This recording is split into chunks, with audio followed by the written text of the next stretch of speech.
Welcome, everyone, to the PFF Fantasy Podcast, IDP edition. I am your host, John Macri, fantasy analyst here at PFF. And what a show we have today. And it couldn't happen at a more crucial time because we are entering the final week of the fantasy regular season. It's do or die time. So we need the most clutch mind in IDP to get us locked in and ready to go, to make sure we get in the playoffs and get ready to bring home a championship this season. So who better than the legendary Tom Kislingberry to join us? Tom, thank you so much for coming on. And how are you, my friend?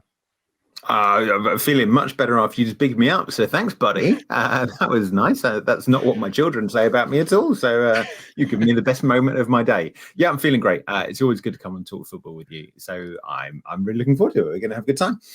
And Absolutely. I always like your theme tune. It gets me boogieing away. So next time I'll learn it. I'll play it for you.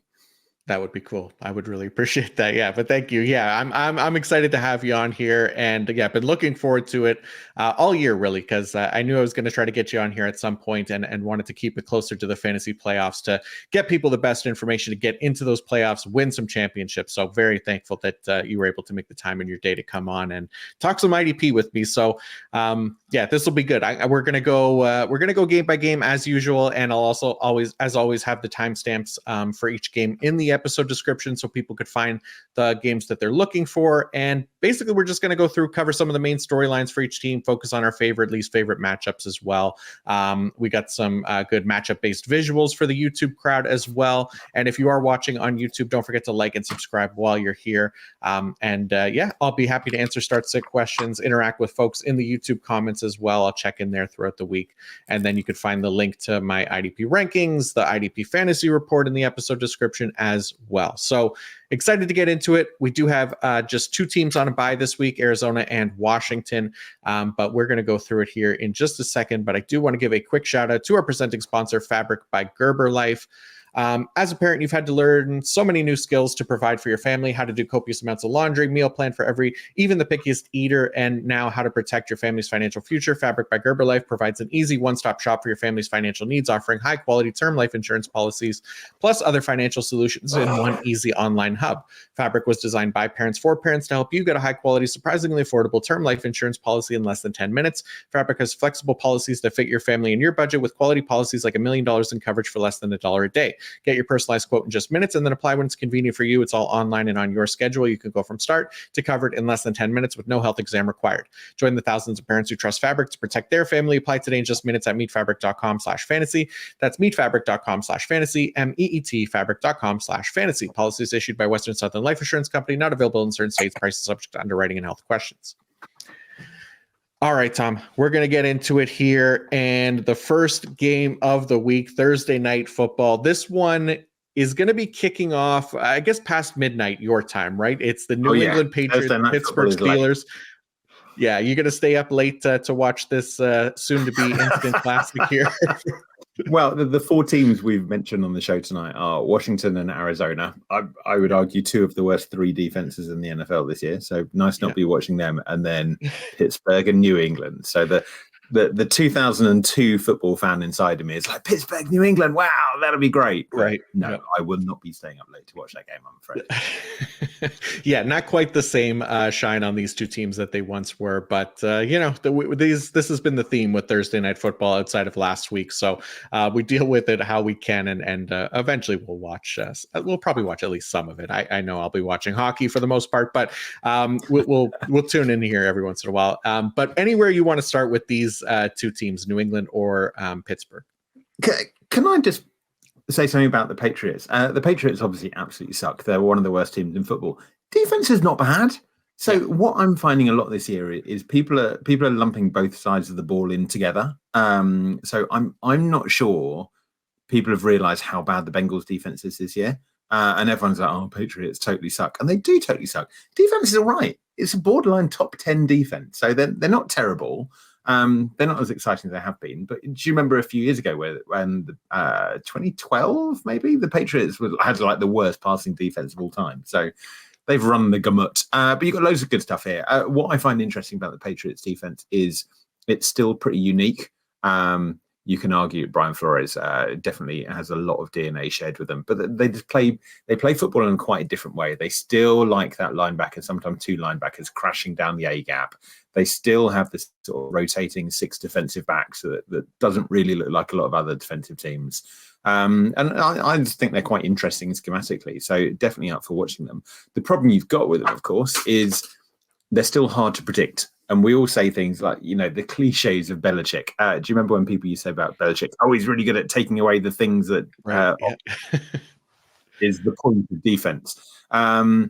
So it's very easy to go, oh, you never know who's going to have a good week with Belichick and stuff like that. And that's just irritates players a bit more. But I've been quite pleasantly surprised. So certainly Jawan Bentley has been a good fantasy asset for me. So in a lot of the leagues I play in, he's the linebacker that somebody he's always owned in the offseason, like when he got bigger rosters. Mm-hmm. And as soon as you get into like week 2 or 3, people are like, I can't really justify having him because he never plays enough and he's not reliable. And this year he's been pretty reliable, actually. So I've really enjoyed him. And Jelani Tavai, not quite the fancy option, but a way better real life season than I ever thought he'd have. So I think there's a lot to like about him. Yeah, it is. Like you said, it is a good defense. Very kind of stingy defense. Still, they still play like a ton of man coverage, right? And they're hard to kind of score against. I mean, look, we saw it with the Chargers last week. This is an offense that's supposed to be pretty good. They only scored 6 points and no touchdowns in there, right? So the Belichick defense has still been pretty solid, and they don't have a lot of stars, right? Like you said, Jawan Bentley, kind of the main linebacker there to trust, and I'm with you. I think for IDP purposes, he's definitely a fine start. And then outside of that, it's pretty much Kyle Duggar at safety, who I still like a fair bit, and could be fine this week against New England or against Pittsburgh. Sorry, but there's not a lot of other guys. There's still very heavy rotation across pretty much all positions. Like Jabril Peppers has been here and there pretty good, but I mean, defensive line wise, without Matthew Judon, there's not really a lot of guys that we can trust there. And the Steelers' offensive line hasn't been great either. So there's potential there for sacks against Mitchell Trubisky. But that not a lot of guys that I'm willing to put into lineups to try to stream them this week, just because they've been so unreliable along that defensive line. And this isn't really the kind of week that you really want to mess with this, especially when there's only 2 teams on a bye and you have more options this week. Yeah, this is the week. Look, either you're in and you sort of don't care, in which case you're probably not listening, or you're not in and you need to win and you need to get in. And in which case, look, you can shoot for the stars if you want, but make sure you do it sensibly. And low volume pass rushes is probably not a very good choice most of the time. If your team is like, oh, maybe if Josh Uche gets a sack, then I'll do quite well. Then you ain't winning the title anyway. So don't worry about it, guys. And they're all low probability. I agree with you. The one lineman that apart from Judon, I liked earlier in the season, Christian Barmore. He looked like he was finally going to fulfill some of that promise that we saw of him as a rookie, and then he's faded off quite a bit. So that's just a bit disappointing. Dietrich Wise obviously had a good season last year. Last year he was amazing, and this year just sort of turned back into a pumpkin a bit. Yeah, unfortunately, like I was pretty high on Barmore as well. I like him quite a bit as a player, but again, another one of those guys not playing a ton, and it only really shows that pass rush ability in flashes. But when it is there, he's very, very good at it. It's just you don't know when exactly it's going to turn up, so it becomes harder to trust these guys. How about on the Steelers IDP side of things? Because this linebacker core has been pretty much decimated at this point in the season with losing Cole Holcomb, losing Quan Alexander after that. They've seemingly lost to Lyndon Roberts as well, especially on a short week. It doesn't seem likely that he's going to play. So they could potentially be rolling out Michael Walker and Mark Robinson there at the linebacker position. Do you have any interest in Michael Walker specifically this week? Yes, sort of, because linebackers are so thin on the ground, right? So we talk about this all the time. There's about 30 full-time linebackers in the NFL. Couple of teams on buys, so you're looking at high 20s. So if your league is more than 12 teams, or you start more than 2 linebackers, you're probably looking for those guys. And Michael Walker for me is probably somewhere between the 28th and 38th top IDP linebacker this week. So look, I'm not happy about it. I don't think it's great. We'll get some of the other teams with replacement guys and injuries coming in, but I'd much rather go with someone like that who I haven't seen it. I'm not totally sure of, but I think that it looks like he's going to play a full-time role. rather than someone who's only going to play 30 snaps a week.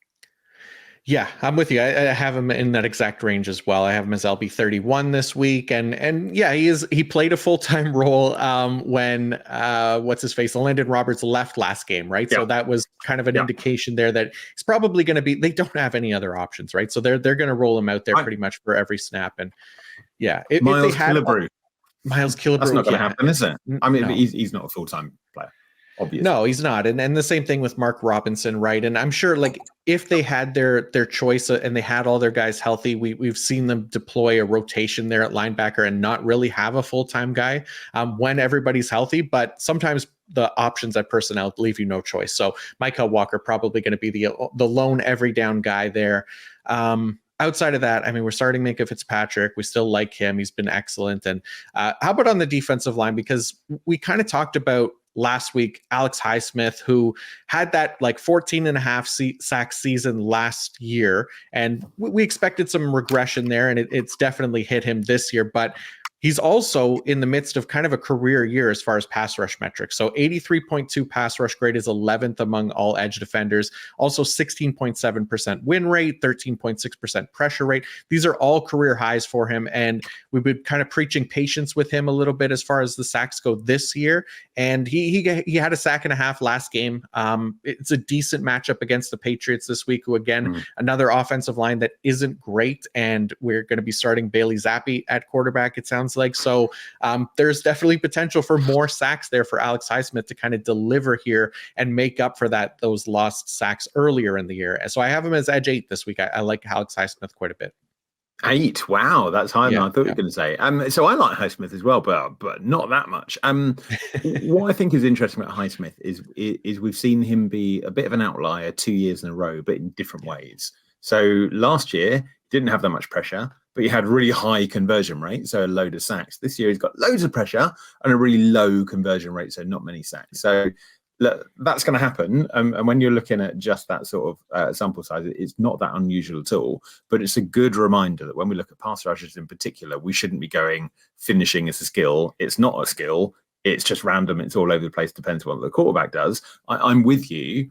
You got to keep going for Highsmith because you bet on pressures and you bet on a guy that's playing a lot and you bet on a guy that's frankly playing pretty well. Now, I seem to remember in the offseason, his ADP was crazy. He was like 7 or 8 edge, something like that. Yeah. I say crazy. I thought it was way too high. He was going, I seem to remember, just above or at the same time as Joey Bosa. And I remember looking at them at the time and going, Joey Bosa is an all-pro player at his best. Sure, injuries, blah, blah, blah, but people thought Keenan Allen was injury-prone until he just wasn't hurt. Alex Highsmith is coming off a high watermark. So surely, actually, Highsmith has been way better than Bosa this year. So I was wrong on that one, but yeah, injuries, whatever.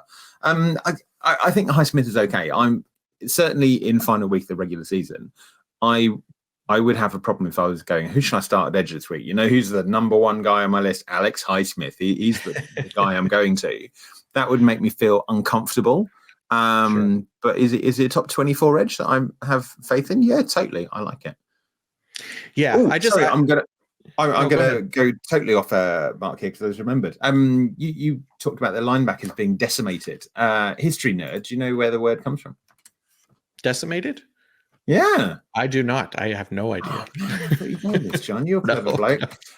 So it was a punishment by some Roman general, can't remember who, and he conquered a city and he decimated the population. He basically lined them all up in a row and he killed every 10th person and has executed them. So when you're going like the Steelers linebackers have been decimated, or one, that's pretty harsh. That takes us back to the days of Bill Cowher. But actually, they've lost like all of them. So it's way more than decimated. That's true. That's actually okay. So now that I know that makes a lot more sense.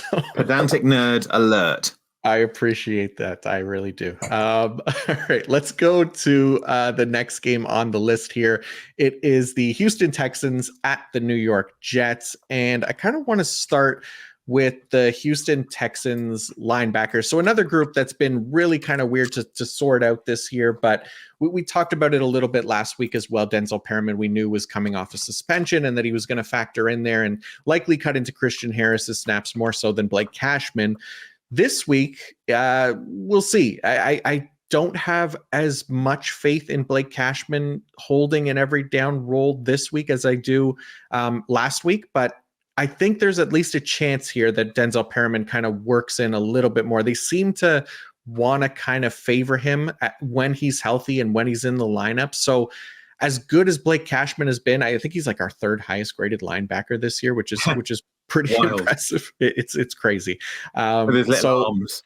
Yeah, his T-Rex arms, exactly. Like it's just it's really one of the more impressive things. But I think I'm just kind of skeptical on Blake Cashman just for this week. I want to see what it looks like with Denzel Perriman in the lineup for another week here and to see if his snaps rise, because we have seen that before this season. So I have Cashman. I think I'll be 29 this week. Like I still like him a decent amount, but again, it's not a great matchup either against the Jets, who are giving up the second fewest tackles per game to the linebacker position, just because that offense is so abysmal. So I think I'm cooling on the Texans linebacker group, at least for this week, trying to avoid them if I can.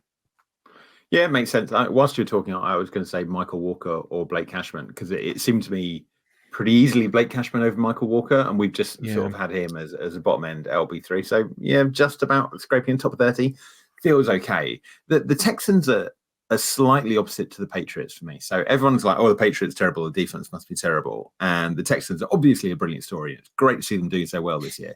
But I think their defense has been overrated quite a lot. I think people have gone, oh, they drafted a defensive rookie really high and they've won a lot more games. So defense must be pretty good. And it's pretty average, and there's some really bad players on this defense. That doesn't really affect us whilst we talk about it. And we'll talk about the lineman in a minute. But linebacker is a good exemplar of that, because they've just tried a lot of guys. Blake Cashman's had a really good season. Great. Christian Harris, Denzel Perriman, Henry Toto, who's been, very rookie-ish and had a really, really difficult year.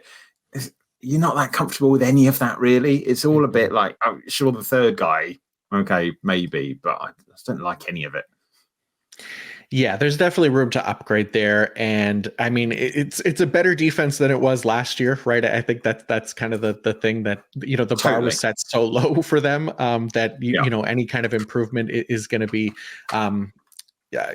celebrated here with the change in coaching staff and all of that. But yeah, for IDP purposes right now, I mean, if I have to trust somebody for their linebackers, it's Blake Cashman.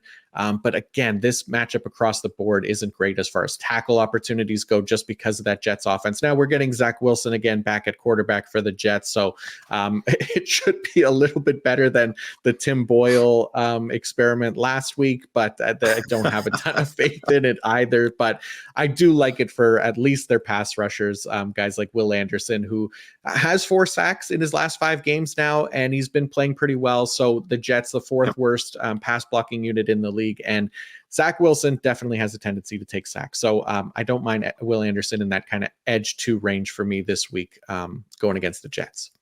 Where are you in the Will Anderson trade at the moment? Obviously, at the time, it felt like they were overpaying for him. Have you changed your mind, ameliorated that a bit? Not yet. It's still a lot, right? That was still a lot to give up.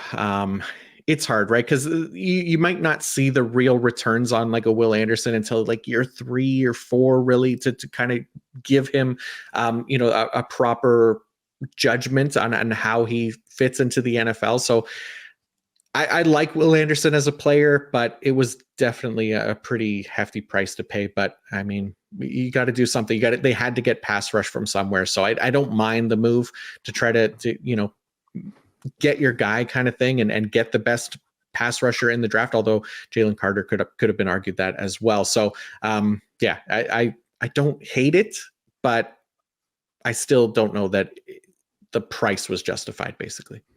Yeah, I'm with you. And this Texans defense just looks so fragile to me anyway. So Anderson and Grenard have both had a bit of a benefit from being as close as you really get in today's NFL to starters and bench, right? They're out there and they're playing whatever that is, mid-50s snaps most week. They're out there a lot.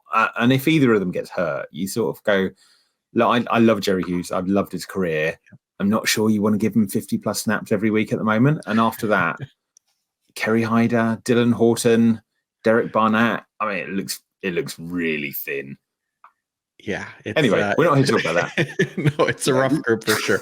They still definitely have some work to do there, and yeah, I guess the last piece for me for Houston really is Jalen Petrie. I have lower this week. I think I'm as like safety 28. The Jets are giving up the fewest tackles per game to the safety position. Again, a result of the offense.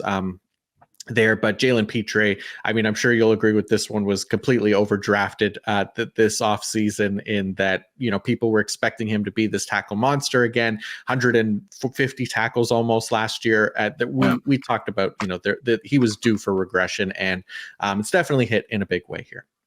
Yeah, we said it in the summer when we got together. The chat we had about draft was, with safety and cornerback in particular, every single summer you see one safety and one cornerback taken far ahead of the number 2 at those positions. Obviously, several rounds. Yeah. Often with the corner, it's like 4 or 5 rounds ahead of number 2, and it's always a bad decision. And every time after the season, you'll go, "Oh, this guy's breaks the mold. He's really different because he did blah blah blah blah." And it's just not. It's just weird. So Jalen Petrie's sure he got hurt, and I'm sure his defenders go, "He's hurt, so it doesn't count because he's not." He's fine. He's absolutely fine. Every NFL player in the league is hurt at this stage. Don't worry about it. His tackle efficiency is 8%, right? That is low. That is pretty unimpressive. And if you go, "Oh, it's not his fault because he got hurt," well, great. Are you guaranteeing he's not going to get hurt in the future? Because last time I checked, that happens quite a lot to NFL defenders. And if that can happen at any time, which is outside of his control, it'll make him a rubbish IDP asset. Don't invest in that sort of player. Look, we're not going to pan him anymore, but now is the time of year where you go, it's really nice to look at your teams that have done really well and go, this guy is ranked 5th out of his position. He's great. And I picked him up from the waiver, so I'm great too. Just, don't pat yourself too much on the back. Enjoy the variance. Enjoy the luck. It's great. Keep playing that way. Don't put your faith in players. All right. I'll stop panning him. Sorry. No, I'm 100% with you, and yeah, I look forward to seeing Deron Bland drafted as the number 1 corner this season as well. it's totally going to happen, isn't it? Yeah. We should set up a sweepstake and get some ADP for how many rounds he goes ahead of the next guy, and it'll 3 or 4 rounds is my luck. Anyway, I think so. Let's talk about the Jets, because the Jets are quite interesting, right? So Jets were the best defense in the NFL last year. They're still pretty good. So I was looking at them this week, and I had them early in the season. I had them as sort of 10th, 12th, something like that, and they've crept up a bit. So I reckon they're probably 7th or 8th best defense in the NFL at the moment, which is really good. And there's a lot of good players on that. I think they're a really good example, and we'll probably talk about the Packers a bit as well, of teams who have obviously seen the way the NFL is going the last 3 to 5 years in terms of edge rotation, and gone, you need 4 guys every single week purely on the edge, and you can't get guys who are reliable outside of paying them fortune or drafting them in the first round. So still, every season and draft season, we're like, "Oh, the Jets just drafted Will McDonald, but they just paid a load of money for blah, blah, blah," and they've all got them. "Oh, what are they doing?" And you need 4 good guys. So don't worry, you might be 4th in the depth chart, but every week, all of those guys are playing a load. Okay, McDonald's a little bit further behind. He's a rookie. He's got really good guys ahead of him. I'm literally Jermaine Johnson, 1st round pick. John Franklin Myers, 1st ballot Hall of Famer. Bryce Huff is arguably the most efficient pass rusher in the NFL. And Michael Clemens is a pretty solid player. I don't think it's anything wrong with that. And Carl Lawson was floating around. I mean, that's a murderer's row of talent.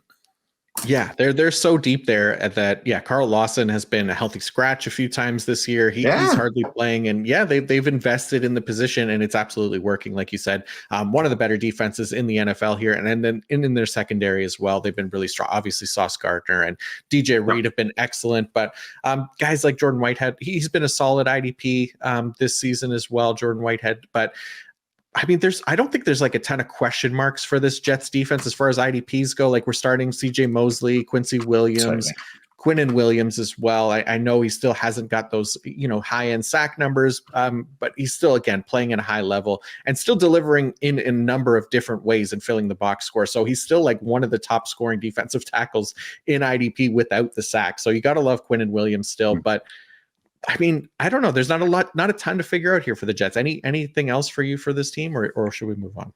I have a question for you. So you mentioned Jordan Whitehead, and who's had a fine IDP career. You've also got Tony Adams, who was Right. massive toast of the town in preseason, right? Everyone was like, Tony Adams starting safety. He's the guy. He's sitting there on waivers.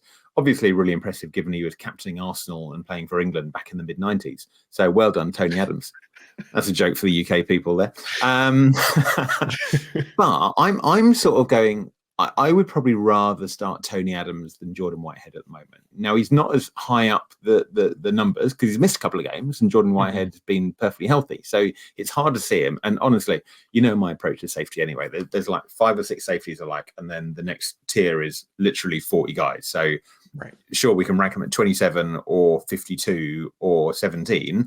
I don't care. They're all the same to me. But I think if I had the choice, if I'm looking at my second safety going, Tony Adams and Jordan Whitehead, I'd probably go Adams. That's fair. I mean, they're both super similar. They have similar alignments. Yeah, Adams he's definitely had his weeks where he's been better than Whitehead as well. And like you said, Whitehead's been healthier, so he's been a higher scorer for IDP purposes. But yeah, Tony Adams is a solid option as well. And the Houston Texans are giving up the 22nd most tackles to safety, so below average matchup, obviously. But there's definitely, we know there's opportunity there with that Houston offense who loves to pass a ton. So I don't mind starting Tony Adams on any given week either. All right, let's move to the Los Angeles Rams at the Baltimore Ravens, and anywhere that you want to start with either of these two teams. Well, let's talk about the Ravens first. You know, I'm elbowing quite a lot of real life NFL quality because it's quite fun. We like talking about it.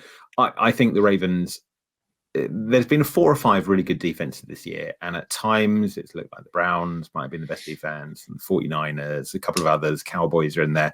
I think the Ravens have separated themselves a little bit now, and I think they are on track to go down as probably one of the 20 or 30 best defenses of the last decade or so. So enjoy watching them because they're really, really, really good, and they're really healthy as well. Now, the interesting thing to watch for me, let's not talk about pass rush because it's deep and that's a bit boring. We can talk about that. It's probably the approach to linebacker.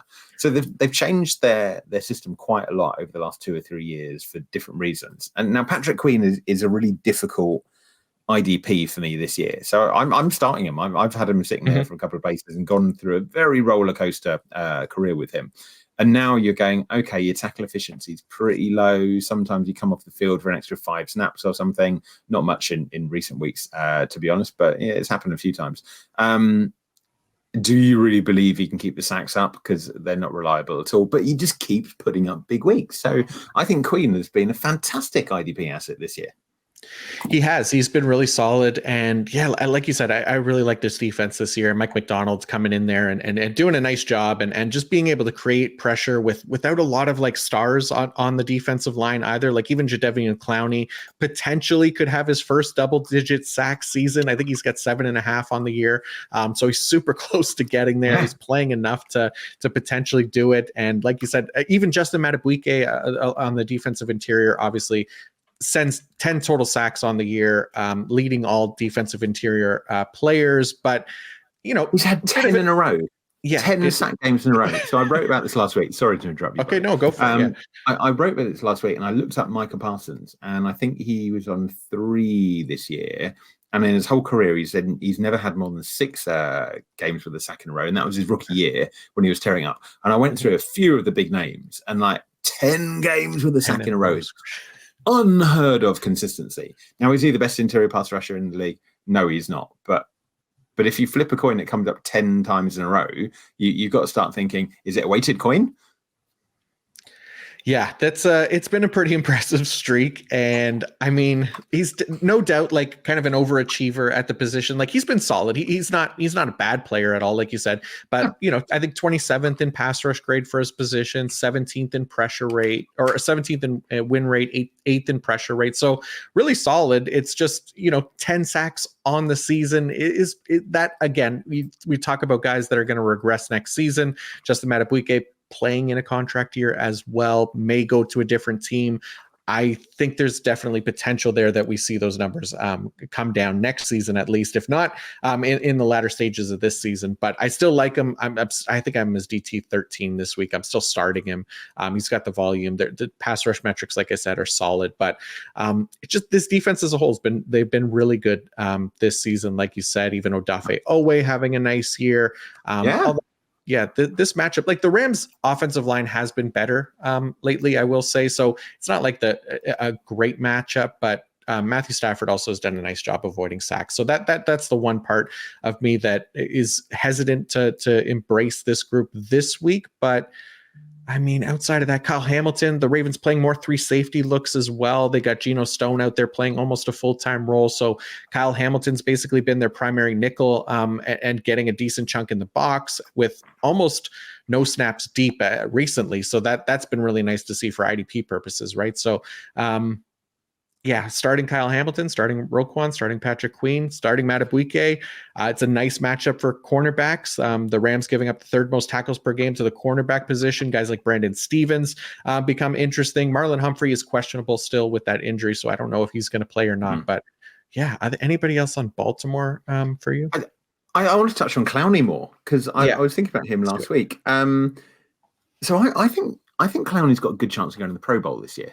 And being he could be an all-pro player, not because I necessarily think he deserves that, but the Pro Bowl is ridiculous, right? And you have 4 starting edge rushers on each team, so you've only got to be in the top 4 pass rushers or edge rushers in the AFC. So I'm just looking now. You go Max Crosby, sure. TJ Watt, sure. Both ahead of him.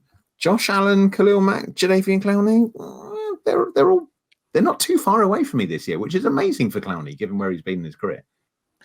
Yeah, it's been a pretty impressive year for him. I'll be interested to see. I really kind of want him to get to that double-digit sack total as well. That one's been it's been a long time coming for sure.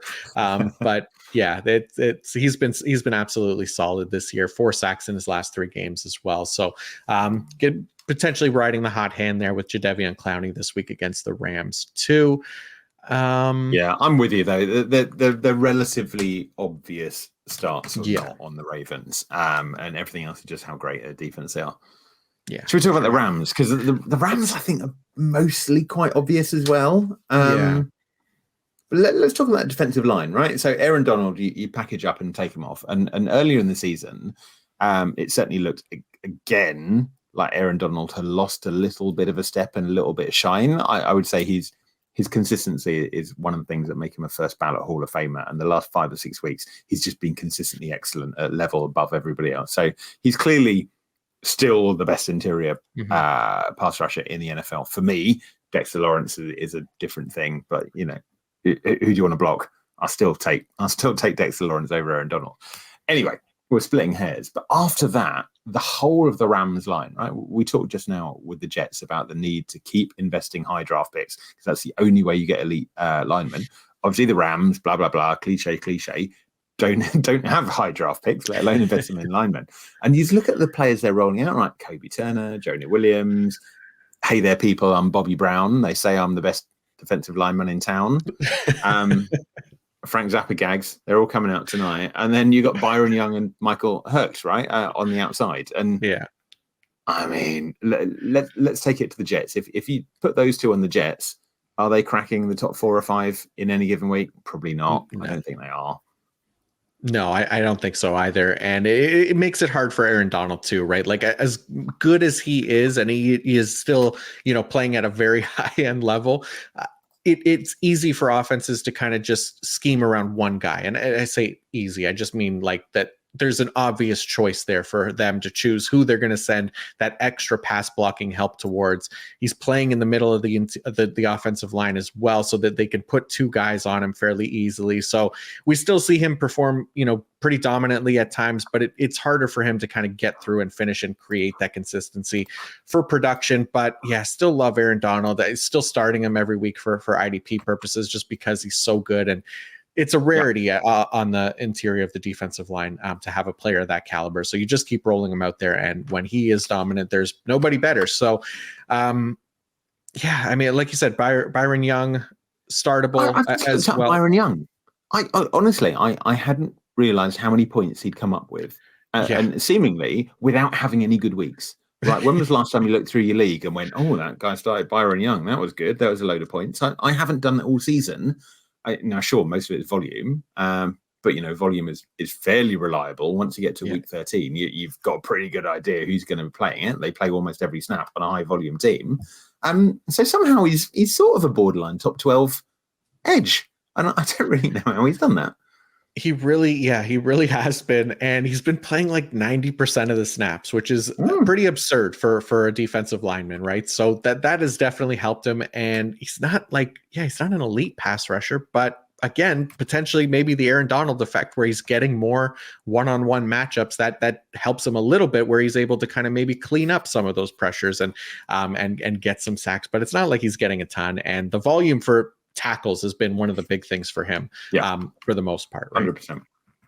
Yeah, and that's one of the interesting things about IDP is certainly with linemen, is working out just on the team they're on and how they're likely to play, the balance of sacks versus tackles and how that differs in different leagues. So we can talk about what's his name, Yannick Ngakoue. The classic threat as a pass rush, and just he never liked tackling. Certainly not this year, when he just can't be bothered to play football for the Bears. He's not interested at all.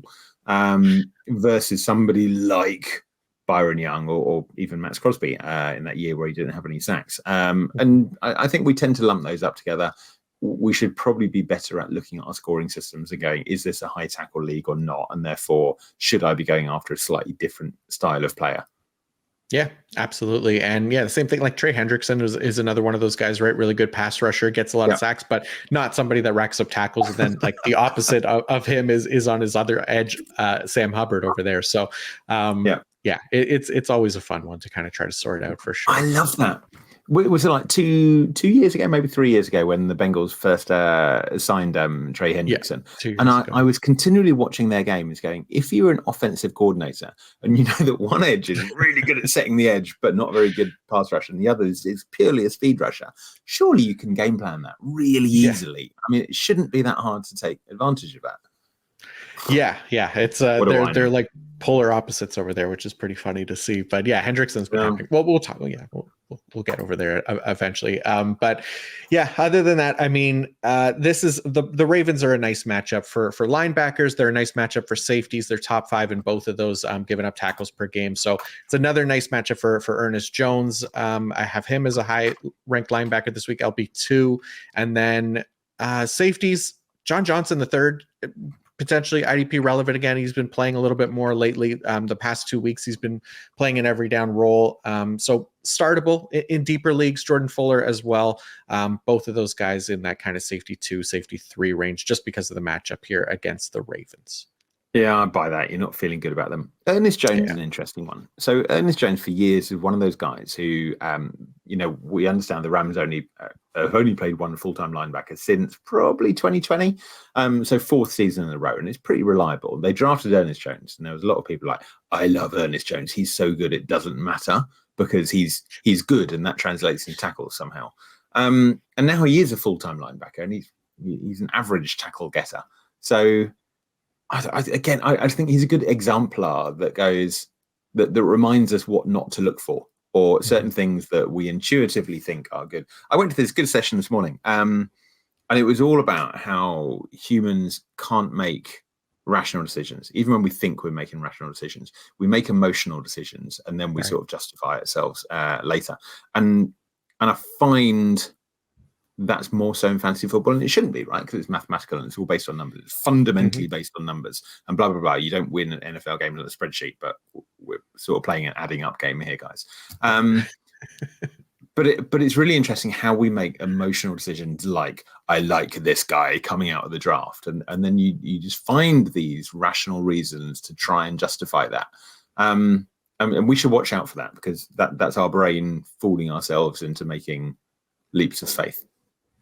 I love that. Yeah, that's a great point. And there's definitely a ton of that for fantasy football purposes, a lot of recency bias in there as well. So just things to kind of keep in mind here, like Tom says, to work out our starting lineups, especially this week in such a crucial week. But let's move to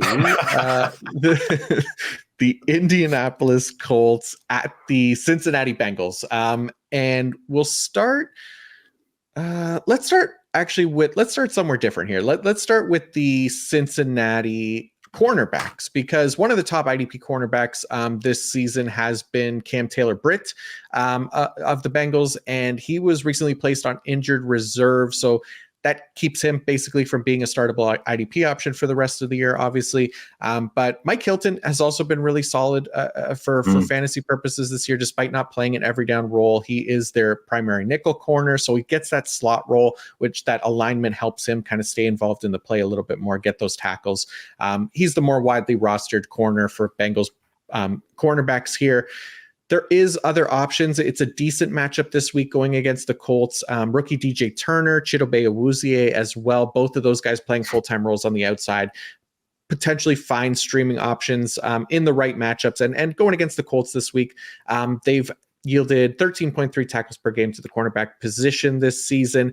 But over the past 3 games, that number's gone up to 16.0, which has been one of the higher marks in the league. So potential there for another option outside of Mike Hilton for those interested. But that was my little bit on the Cincinnati corners, basically, because I know a lot of people really like Cam Taylor-Britt. He's been awesome this year, but with him on IR, maybe looking for other options. So you sold me, man. That was really good. Oh, okay. I'll tell you why I like this.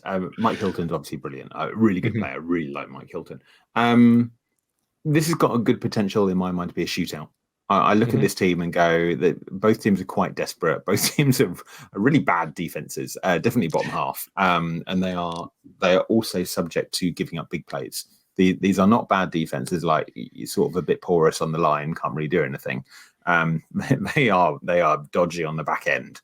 So I'm quite looking forward to this game, actually, especially because surely there's no way the NFL can come up with clashing uniforms in this game. Surely.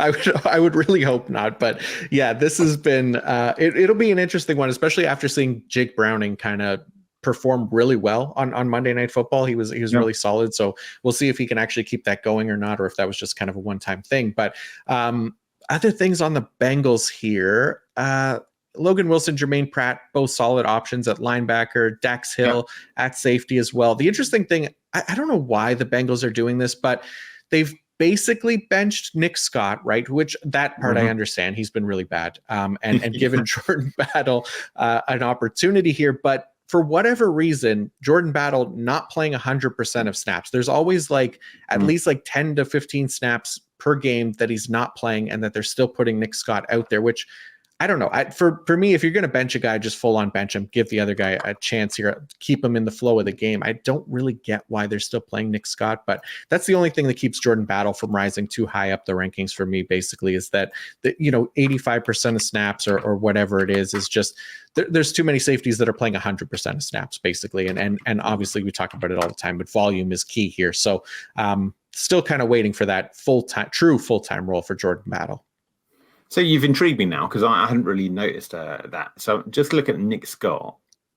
For the first 11 games of the season, he's playing a pretty standard split safety alignment, right? He's back, he's in the box, left to right. They're playing a lot of cover 2, cover 6, and making decisions off that. Last 2 weeks in particular, he's basically only been playing deep. So we're putting together circumstantial evidence here, but are we going that handful 10 plays deep where we go, I really, really need my 2 safeties cover half the field each and take away the deep crossing route? And I just don't think Battle can do that to the standard I need.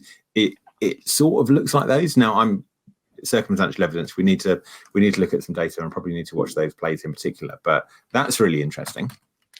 It is interesting. Yeah, for sure. Like you said, he's been playing just that, basically. I think, 89% deep last week. He did play a little bit in the slot, but not much. But Jordan Battle, 31% in the box as well. So maybe, he's the one coming down, because we know they don't have, on most weeks, they don't have 2 true full-time linebackers, right? So there's potential there. The Battle's coming down and playing in the box. And I haven't watched a lot of the all-22 for Bengals either. So there's potential that maybe that is the role there, is those dime snaps. It is Nick Scott being the third safety or the 6th defensive back, kind of coming out there and playing the deep role, so Battle could play more of a linebacker role. You know what freaks me about the Bengals? Every time I look at their defense, so I will often argue that the best thing you can do about being a really good defense is just no one to get hurt. So every year, 1 or 2 defenses, no one gets hurt. and they tend to play really, really well because it Yeah. turns out starters are much better than some scrub who's a special team that you pull in December. You look at the Bengals this year, basically no one's got hurt. Sure, Cam Taylor-Britt is on IR. He's missed a couple of games already. There's a couple of others. Josh Tupou missed a couple of games. Sam Hubbard missed a couple of games. Trey Hendricks was beat up. Blah, blah, blah, blah. But much healthier than most NFL teams. Now, Bengals fans obviously think their team's been beaten up because every fan thinks their team's been beaten up. They've been really healthy, but really bad. And that's not a combination you see very often. Yeah, it's really not. And yeah, you're right. There really hasn't been a ton. Even Trey Hendrickson, like when he got hurt with that knee injury, he played again on the short week, I think it was too. And it was amazing. Back. So yeah, so there really hasn't been a ton that they're missing. Like Nick Scott's he's definitely been bad. Like I know Bengals fans are not happy with his play coming in there as a free agent. So good to see they've at least cut down his snaps. But yeah, other than that, I mean, Bengals wise, you feel fine starting Trey Hendrickson and Sam Hubbard this week against the Colts. Anybody else there? So you do, and I'm going to jump off of that, I'm afraid. So just for people listening, just before this, I was like, yeah, John, what do you want to talk about? Brief me, let's talk about stuff. And then we went, we never do that anyway. So, right. So let's just talk. So Miles Murphy, right? First round draft pick. And I think we talked about this in summer, which was, it certainly looks like more NFL teams are willing to take a gamble on edge rusher in the first round. And we've talked about prevalent rotation and blah, blah, blah, blah, blah. But Miles Murphy is basically not playing very much, even with Sam Hubbard out. He didn't even hit 30 snaps a week. And are we worried? Are you looking at him going, he's just not up to pace at the moment? So have they gambled on putting together that sort of edge room and not hit? That worries me. Yeah, it's been a bit of a bummer with Miles Murphy. I really liked Miles Murphy. Like you say, there's always guys that we like coming out of the draft, and Miles Murphy was definitely one of them for me. I liked his like kind of all around ability as an edge defender. I thought he was a really good run defender in college, really good pass rusher as well. And I thought, he can kind of level out what Trey Hendrickson and Sam Hubbard do to give them a bit of a breather, and that may give him more snaps. And it's still there's still potential for that as he kind of grows in the NFL, right? Still just year one for him. But yeah, I like Miles Murphy. I thought he would play a little bit more this year, but I mean, I'm not giving up on him yet. I still like the potential there for him to work Definitely. In, but yeah, he'll always be behind Trey Hendrickson and Sam Hubbard as long as those guys are there, right? So that's kind of the caveat with him is might not be a very IDP relevant player because of his spot in that rotation. Yeah, and this is sort of where I'm trying to add up to, and it's a bit of more of a dynasty question rather than a season-long league one. Is when you're sitting there in rookie drafts, and after about round 3, you're looking at a bunch of scrub running backs who are taken in the 6th round, and some dodgy wide receivers who have got real issues with them and are on the wide receiver 4 in their own team and that sort of stuff. And there's those first round linemen sitting there, and you're like, oh, at least he's going to be really good. And that used to make much more sense. Now, I think definitely the last 2 or 3 years, with more and more edges going in the first and second round, we've been more willing to gamble on some of those guys, but a lower percentage of them pan out just because there are more guys forced in there, and there are more in rotation. So that's definitely changing how I look at dynasty rookie drafts, I think. Yeah, definitely. And especially this past year's draft for IDP purposes, like we kind of had a feeling once that draft concluded that these are a lot of depth guys at this point, and they might not be that IDP relevant. And that's kind of turned out to be the case. Like there's definitely a few obviously that have, been starters and been good, but not as many, like you said, as has been the case in past years. And that could be a change in philosophy in the league as well, in trying to just create more of a rotation across different positions, keeping guys fresh and playing players to their strengths as opposed to keeping players out there on 100% of snaps kind of thing. Yeah, definitely a thing. Right, should we talk about the Colts, the Lucky Charms? Yes, let's do it. Let's talk about the Colts here. There's their slide. So for the Colts side of things, again, pretty straightforward defense, I think, for the most part, for figuring out for IDPs. We like Zaire Franklin, EJ Speed playing a full-time role. You could play him for the most part across all formats.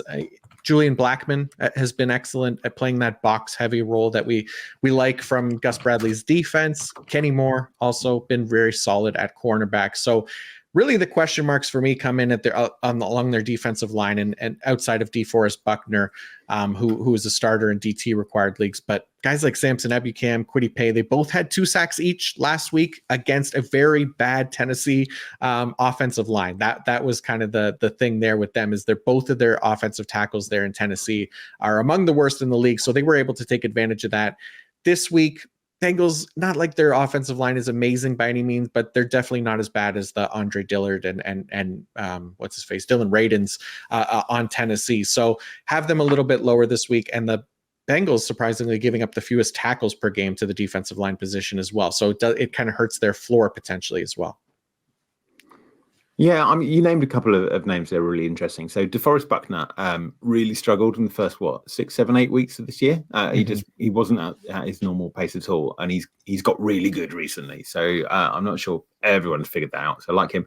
Kwity Paye is really interesting as well, right? We were just talking about edge rushers, and I would argue Kwity Paye was drafted at the end of sort of the last era where people were first round edge. I liked him coming out. You have to say I liked him coming out. And people really keep faith with him for years and years and years. And Kwity Paye is fine. He's a good player, but he's sort of one guy that's in rotation. He's not like, oh, he's Myles Garrett. He's the stud on that team. He's just not at that speed at all. And then the safeties, totally agree. This is the last defense that really harkens back to the old strong safety, free safety days, isn't it? You know, every team used to have a guy in the box and a guy that was 30 yards deep, and never the twain shall meet. And that's changed massively over the last 2 or 3 years. Obviously, we've talked about 2 high shells, Patrick Mahomes, blah, blah, blah, blah, blah. But the Colts still do it. Old Gus Bradley is still like, no, that worked for me really well. And, you know, when I was not quite there for the really good defense in Seattle and Jacksonville. I had nothing to do with those, but I was nearly there, and that worked. And he refuses change. So look, we talked about Julian Blackmon in the summer, and we're not here to gloat, but that is those are the ways you win well in IDP. So don't follow the player, follow the scheme, and those scheme opportunities are few and far between. So if Julian Blackman's still there next year, brilliant, go with him. If he's not for whatever reason, or probably more likely Gus Bradley's not there, look for his guy, because he's going to be value almost whoever he is. Yeah, that's a great call for sure. Yeah, Gus Bradley definitely has the potential not to be there next year, which makes Julian Blackmon kind of or probably irrelevant again. He's never been a great IDP, but this year again, the role made the player, which we love for IDP purposes. Let's go to. Sorry. Oh, sorry. There was one other player I was going to talk about. Not even player, just volume. Colts volume is a factor. So highest defensive snap volume in the league, right? They're playing about 72 snaps a game. And average is always somewhere between 66 and 67. So that is, if this was week 4, I'd go, oh, whatever, don't worry, leaving out. It's too early to tell. It's week 13, and they are consistently playing high snaps. Last week, Zaire Franklin played 85 snaps. Which is amazing. So it's great. Enjoy it whilst you can, but also don't sit there after the end of the season and go, oh, that guy scored really well next year, because they're probably not going to play over 70 snaps a week next year. Yeah, that's a great call. And more likely too, if they have one of those low snap games and Zaire Franklin doesn't get to double-digit tackles, we don't have to ask, what the hell happened to Zaire Franklin? These things happen week to week as well. So let's go to the Colts or the Bucks and the Falcons. Sorry. And where do you want to start with these two teams? How disappointed I am with the Bucks. So I've been a giant fan of Todd Bowles over the year. Love him. He's so much fun. Feels a little bit dated. I watch the Bucks now and I go, it feels a bit like a one-speed defense. You basically switch between 3-4 base and your little 4-2-5 nickel, and you blitz a lot and not a lot else. So again, going back to offensive coordinators and quarterbacks, they're smart, man. They do their homework. They study. They know 10 times more than I ever will. And it seems quite predictable. And then just a few players having down years, right? Devin White, we've talked about a million times, blah, blah, blah, and obviously hurt anyway. Both linebackers not playing particularly well. The cornerbacks are definitely having a down year. Shaq Barrett, I've been a huge fan. Doesn't feel like the guy he used to be at all. Joe Tryon-Shoyinka is not quite catching fire. Again, a great example. You draft him in rookie draft. You're like, first round edge rusher in 5th round. That's really good. It's good value. And sure, it's probably worth a gamble, but he's sort of just a guy. Yeah, he really is, and it looks like his value too is just continuing to drop because they've been playing Yaya Diaby over him, so another one of their Definitely. rookies, right? And this is Joe Tryon-Shoyinka again, like you said, first round pick. He's done nothing. He's shown nothing in the NFL. He's had one or two good games really, and that's been about it for him. So no surprise there that they're going away from him. And like you said, with Todd Bowles' defense too, just very kind of average. Really, it is what it is. They blitz at a high rate, like you said, but there's not a ton there, and not a ton of guys on the defensive line either that are amazing. Like Vita Vea is great. Shaq Barrett coming off the Achilles too, but 82.1 pass rush grade for Shaq Barrett isn't bad. But guys like Antoine Winfield have been really effective, obviously, but Devin White has been the complete opposite of that. Like you said, I think 84th out of 85 linebackers as far as the defensive grade this season with the 39.2. So he's been terrible. So just not hitting him. Like that. But it never counted, right? It didn't matter because he still posted the numbers anyway. And people are like, well, he's got to be good because he had a load of tackles and some sacks. And they've just dried up. His blitzing appears to have averaged out a bit, whether that's because coaches see him coming or they got more tape on him, whatever, or he's old, who knows. And his tackling's fallen off a cliff. Like his tackle efficiency is just consistent, really low. You talked about linemen earlier.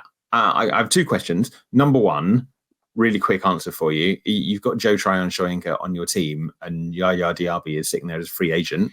Do you make the switch? I think you do. I think there's no reason to really trust Tryon-Shoyinka for me. I mean, I've been playing. I'm not really holding him for dynasty. I don't have a ton of faith in him. So really, you're doing it for this year, right? You want at least the snaps. So, in that case, that Diaby's playing over him. He's actually been playing pretty well. He had 5 sacks in the past 5 games. Played 65% of snaps last week. So that's kind of where I'm looking. I'm looking at it just as a short-term move because I don't have a ton of interest in Joe Tryon-Shoyinka long-term, unfortunately. So I'm with you, but I'm living what I warned against just now about emotional versus rational reasons. So rationally, I agree. That's the sensible thing to do. We follow the volume and likely production.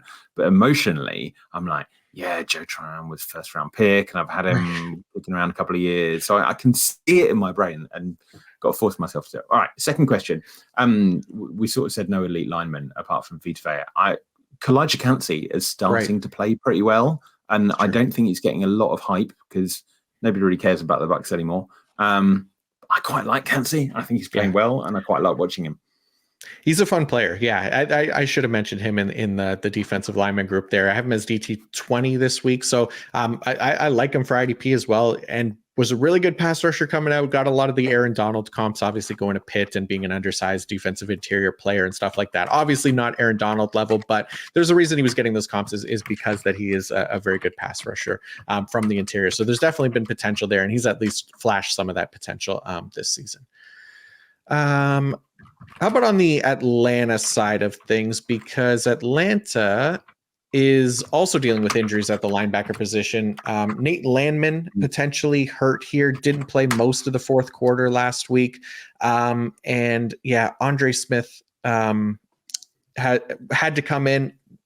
Not a great player. Obviously, we're not going to be excited about having to start Andre Smith as one of our players this week in such a big week, but keeping an eye on the injury report this week because Nate Landman has been good. He's been a really efficient tackler. The only thing is it hasn't been a full-time role, right? Caden Ellis has still been the lone full-time linebacker there, and there's been weeks where Landman's played 100% of snaps, but it just hasn't been a consistent thing every week. So that makes it harder to trust like somebody like a Nate Landman, unfortunately, because he's been good, but in weeks like this, we want to go towards the 100% guys just to rule out any potential there for down weeks and to create a stronger floor.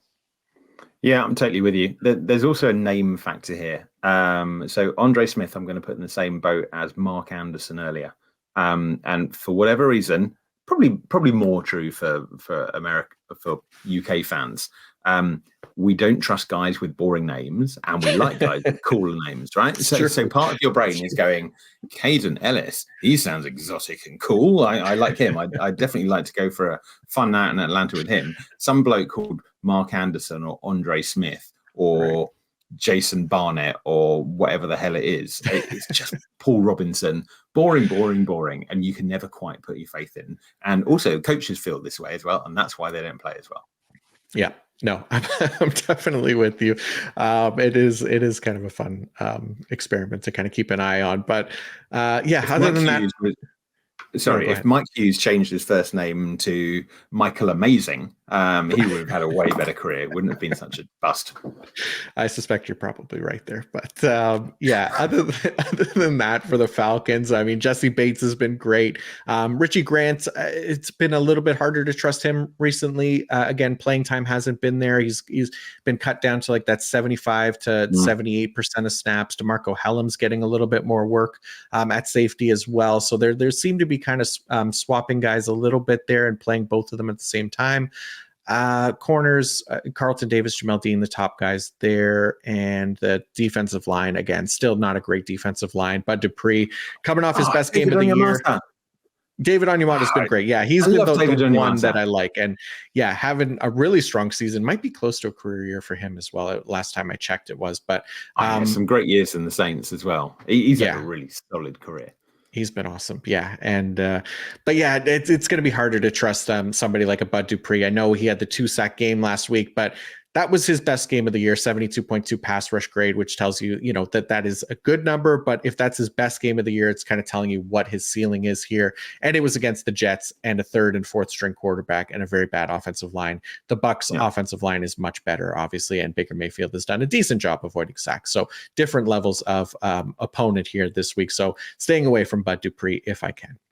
It just comes back to edge again. It's so important. So I think the Falcons have probably been the most improved defense in the NFL this year. They're a pretty good unit, probably borderline top 10, and they've been amongst the worst units in the NFL last 2 years. But they still haven't got an edge rusher, right? You've got Bud Dupree. You just talked about his best game was a 72 grade. That's not very good. You've got Calais Campbell playing on the edge this year, and great, he's still Calais Campbell, but he's not Calais Campbell. Calais Campbell, obviously. Name yourself after the city or town. You've got to pronounce it right. So if every time I watch the Falcons defense, I'm like, imagine how good they would be if they actually had a proper edge rusher on this team. And I'm really hoping next year they go, guys, we've tried getting in Lorenzo Carter and Bud Dupree and drafting a bunch of guys in the second and third round, and it's not really working because they're not a very good pass rush team at all. But they're a really good defense. So I'm really hoping they get some talent there. I hope so, and they should have some chances here. They'll have some draft picks, but yeah, so far just haven't been able to hit at that position. So let's go to the Detroit Lions and the Chicago Bears next, and I'll start things off with maybe let me see. I'll start with the Chicago side of things. So the Chicago IDPs, as Tom goes to get a drink, but Chicago. TJ Edwards, obviously, he's been great. We're starting him. He's LB3 for me this week going against the Lions, and the Lions are giving up the 8th most tackles per game to the linebacker position. So we love that, obviously. Tremaine Edmonds went back to 100% of snaps in week 12 before their bye week last week. He was eased into action in week 11, I guess it was, but safe in 100% role, definitely still startable. Jaquan Brisker is the other player that I think is worth talking about here. So I have him as a higher ranked safety this week. Safety 3, mostly been one of the most efficient tacklers at the safety position at 11.7%. Mostly because he spent 42% of his snaps lined up in the box this season, which has certainly helped him maintain that high tackle efficiency. Brisker going off against the Lions this week yielded 14.9 tackles per game to the safety position, which is the 5th most this season. So still really like Jaquan Brisker, and guys like Kyler Gordon, I still feel good about starting him. I'll be interested how you feel, Tom, about Montez Sweat, because he's another one before the bye week. He posted his best pass rush game of the year, 75.7 pass rush grade, had 7 pressures, 1.5 sacks. Really good game against a pretty good Vikings offensive line there, but really hasn't been as good as his pass rush. I guess his sack numbers at least said what they were, at least when he was with Washington. Going to Chicago now, obviously the sacks haven't been as high with him. So, and it's partially because of the pass rush metrics. He was leading the league in cleanup pressure rate when he was with Washington before he got traded. Doesn't necessarily have the talent along this Chicago defensive line to benefit from that. So how are you feeling about Montez Sweat going forward? Yeah, skeptical. Look, I really like Montez Sweat. He's a really good player. Great stance as well. Love that stance of his. Um, I, I still think this is going to sound a bit trite, like a cliche. I think he's amongst the best number 2 edge rushers in the NFL. He's not the guy I want to go out there and terrify number ones. But this Bears edge unit is so weird anyway, right? So you've got Montez Sweat that's come in, and he's probably walked in the first day and gone, "Oh, great, I'm a Bear now. Who's around? Oh, the spectre of Yannick Ngakoue, who can't be bothered anymore." And then you've got Rashid McGreen and DeMarcus Walkers, who are very, very different sorts of players, right? They're probably 30 pounds different and just built different and have a different role. That they are not doing the same thing at all. So it's an impossible situation. Again, the Bears are another team that refuse to really heavily invest in the edge position for whatever reason, and they desperately need talent there. They need talent everywhere, so whether they can address it or not, I've got no idea. But I like Sweat as a useful asset. I'm not that excited. There's a golden age for edges in the NFL. We often talk that top elite tier. There's probably 5 or 6 players in it, right? Depending on how you cut it, the Watts and the Garretts and blah blah. And then you've got another group of people there. Probably the next 8 or 10 players, something like that. We talked about Clowney early. He's definitely been there. Shaq Barrett was the archetype of that player for a few years, and I'm not sure Montez Sweat is quite in that.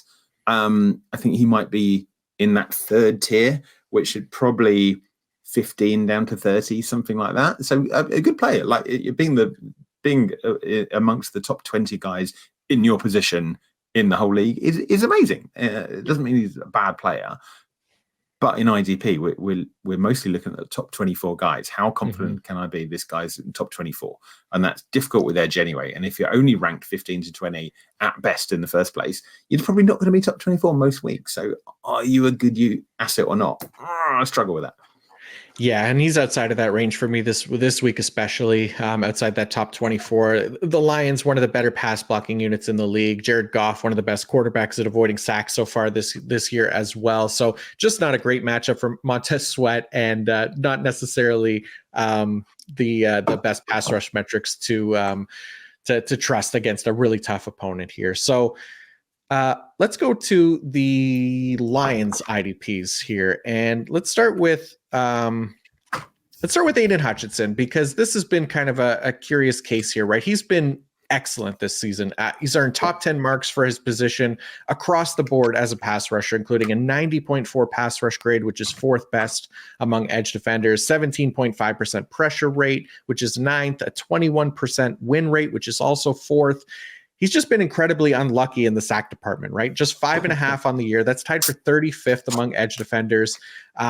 It feels like he's due for some positive regression. I don't know if it's going to happen this week, but it could. Going against the Bears, right tackles Darnell Wright, who is allowed 6 sacks on the year, tied for 7th most among offensive tackles. He owns a 62.3 pass blocking grade as well, which is 50th among offensive tackles. You got Justin Fields back there, who's taken 28 sacks on the year. That's tied for 9th most in the league, despite missing several games. I think Hutchinson has a chance here at least to come through. I think the problem for Hutchinson and why he's not necessarily getting those sacks is because, again, kind of a similar issue with Aaron Donald, is that he's the obvious and clear choice for teams to scheme against along this defensive line, because he doesn't have a lot of help. James Houston, who was a really good pass rush specialist last year, he's been hurt. The Okwara brothers haven't really done much. Aleem McNeil's now on IR as well. He's been fine as a defensive pass rusher, but there's not a lot else on the Lions defensive line, right? So I think that's kind of what is hurting Aiden Hutchinson's potential to get sacks, but I do still have faith in him to kind of get home and at least have some positive regression, especially going into next season, but for the rest of this season as well. So I have him as like edge 11 this week. I have a question for you here. I'm going to slightly play devil's advocate with you here, John. Sure. So first thing, in the interest of talking about rational and emotional language, I think we need to be really careful. I know you don't mean this, but regression to the mean and getting a little bit luck. It's really tempting to go. I agree. Clearly, Aiden Hutchinson has had bad sack luck so far. It hasn't worked out for whatever reason. We'll talk about why in a minute. And And it's really tempting to go, well, I think he'll have more luck going forward because he hasn't. And, obviously, rationally, we just assume he has the same luck as everybody else, right? That's what we should expect. But a massive part of our brain goes, he should have more luck. Now, I'm fine with that. Now, the second part, I tend to think it's more pure luck rather than something else. So I hear your case, and definitely is the case. There's not a lot of other good pass rushers on this defense. But I'm not sure the lack of other elite pass rushers harms his chance to get the sack. Because if that was true, then he wouldn't be getting pressures either, right? Unless the hypothesis is, it's the difference between having other guys that makes the quarterback hesitate an extra half second and he actually I don't know, it's possible, but it starts getting a bit murky for me. So I'm more inclined to think he's just had bad luck. And for whatever reason, we're talking literally 4, 5, 6 plays, right? If they'd gone a slightly different way, half a second longer, then we wouldn't talk about it. And 5 times the quarterback has got the ball out or dropped it or dumped it off or whatever. It's just, it's not enough for sample size to make me think there's anything else going on there. I think he's just unlucky. And we talked about Max Crosby earlier. We'll get onto him. Max Crosby has been a classic example of loads of sacks and no pressure, and loads of pressure and no sacks, and is bottomed out as loads of volume and sort of halfway of both. So, you do see the same player have loads of things. I don't think Aiden Hutchinson is on that. Was on that level. I don't think he's close to the Max Crosbys and the Micah Parsons and Nick Bosa of that, but he's definitely in that second tier we talked about. So in IDP, does it really matter, right? Because in most cases, unless you're really good at this, you're probably looking at him going, he's my top edge this week. Even though he hasn't had the sack so far, he's probably still the number one choice there. So everything else is sort of long-term value and just flapping chins. Yeah, no, it's a great point, and I'm with you. I think for the most part, I do believe that it is just him being unlucky, right? And you mentioned, trying to rationalize why that could be, and part of it is I do think, like, for me, at least for a handful of plays, it's not a ton of plays, right, where he is getting that extra attention on the defensive line. But I mean, you look at the pass rush metrics, and all things point to him being like a top 10 to 12 edge rusher in the NFL. And then you add the volume on top of that as well. And that's where you say, most players playing this many snaps, playing at this high of a level, they're going to convert this many sacks, right? And for him, he's definitely been below that version of it. So I have a pretty good feeling when I do like the sacks above expected calculations after the end of this season, he's probably going to be at the bottom of the list and in the negative category. And that's where you look at maybe, he could have gotten 4 or 5 more sacks this season, and not to the level that Max Crosby was, like you said, where he was like 8 sacks short of his expected total. But it should be pretty close to that, especially if things continue the way they were. But still love the talent there for Aiden Hutchinson, and especially in year 2 as well, playing as well as he has been, with potential to kind of grow there if he continues to progress. I've been really impressed and surprised. So I hate to say it, I was a little bit guilty of thinking Lions are going to Lions this year, and not necessarily being a believer in Dan Campbell. And I was wrong. They've been way better than I thought they were going to be. So yeah, it's great to see. You always want to see. Yeah. I'll politely call them underdog teams doing really well.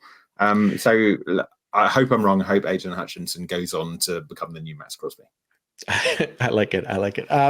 Yeah, they've been a good defense this year. Part of that has been that Alex Anzalone has also played really well as their starting linebacker, as amazing as that is. And he is questionable this week, but he did return to practice, so he could potentially be back out there playing that full-time role. If he's not, again, Derek Barnes, Jack Campbell, we talked about them last week. Not necessarily going to be full-time guys. They'll rotate them in and out for a handful of snaps here or there. So they come down lower in the ranks just for not being full-time players. But Alex Anzalone, I have him as LB 26 right now, just because of the full-time role. If he does play, it's just like it's a slightly below average matchup for tackle opportunities against Chicago. But yeah, other than that, I mean, Brian Branch has been fun. Again, one of the, you're looking at rookies that actually have made an impact this year. Brian Branch has been one. He's listed as a safety. Really, he's a corner. He's their nickel corner there. And the Bears are giving up the 9th most tackles per game to the cornerback position. So it could be a nice week for Brian Branch, at least. I still claim that slot cornerback is an oxymoron and should not be allowed. That's true. Yeah, not necessarily corners that play in the slot, which yeah, that's does not make a ton of sense. And it's not always the players that are designated as corners that are lined up in the slot either. So, but that's a whole other conversation for sure. And we're definitely running a little bit long here, so we'll try to move it a little quicker. We knew this was going to happen, Tom. But let's move to the Jacksonville Jaguars and the Cleveland Browns. Where do you want to start with these two teams? So let's talk about Browns volume really, really quickly.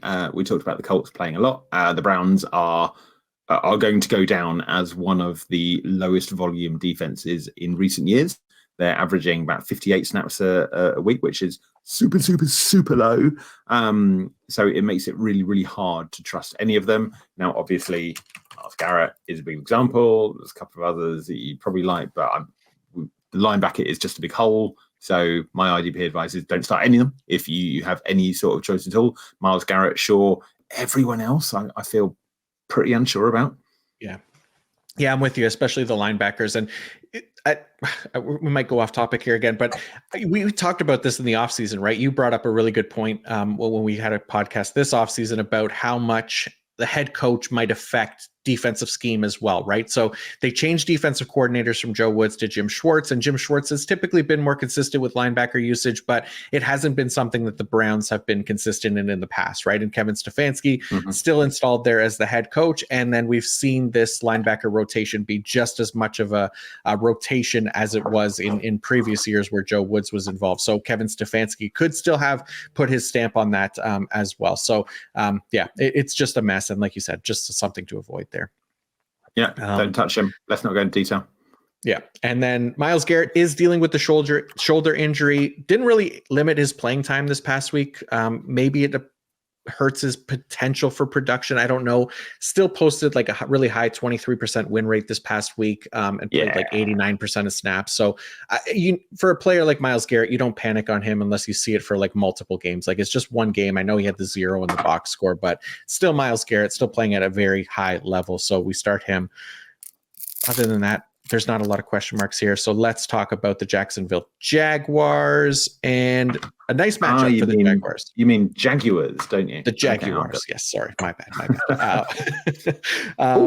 Can I say nice things about Jags? Yes, please. Josh Allen. I think Josh Allen is quietly having a really good season. So he was obviously really highly drafted, came out, everyone loved Josh Allen, and it's safe to say it took him quite a while to adjust, and he had some ups and downs, bit of injuries. This year, again, tier 2.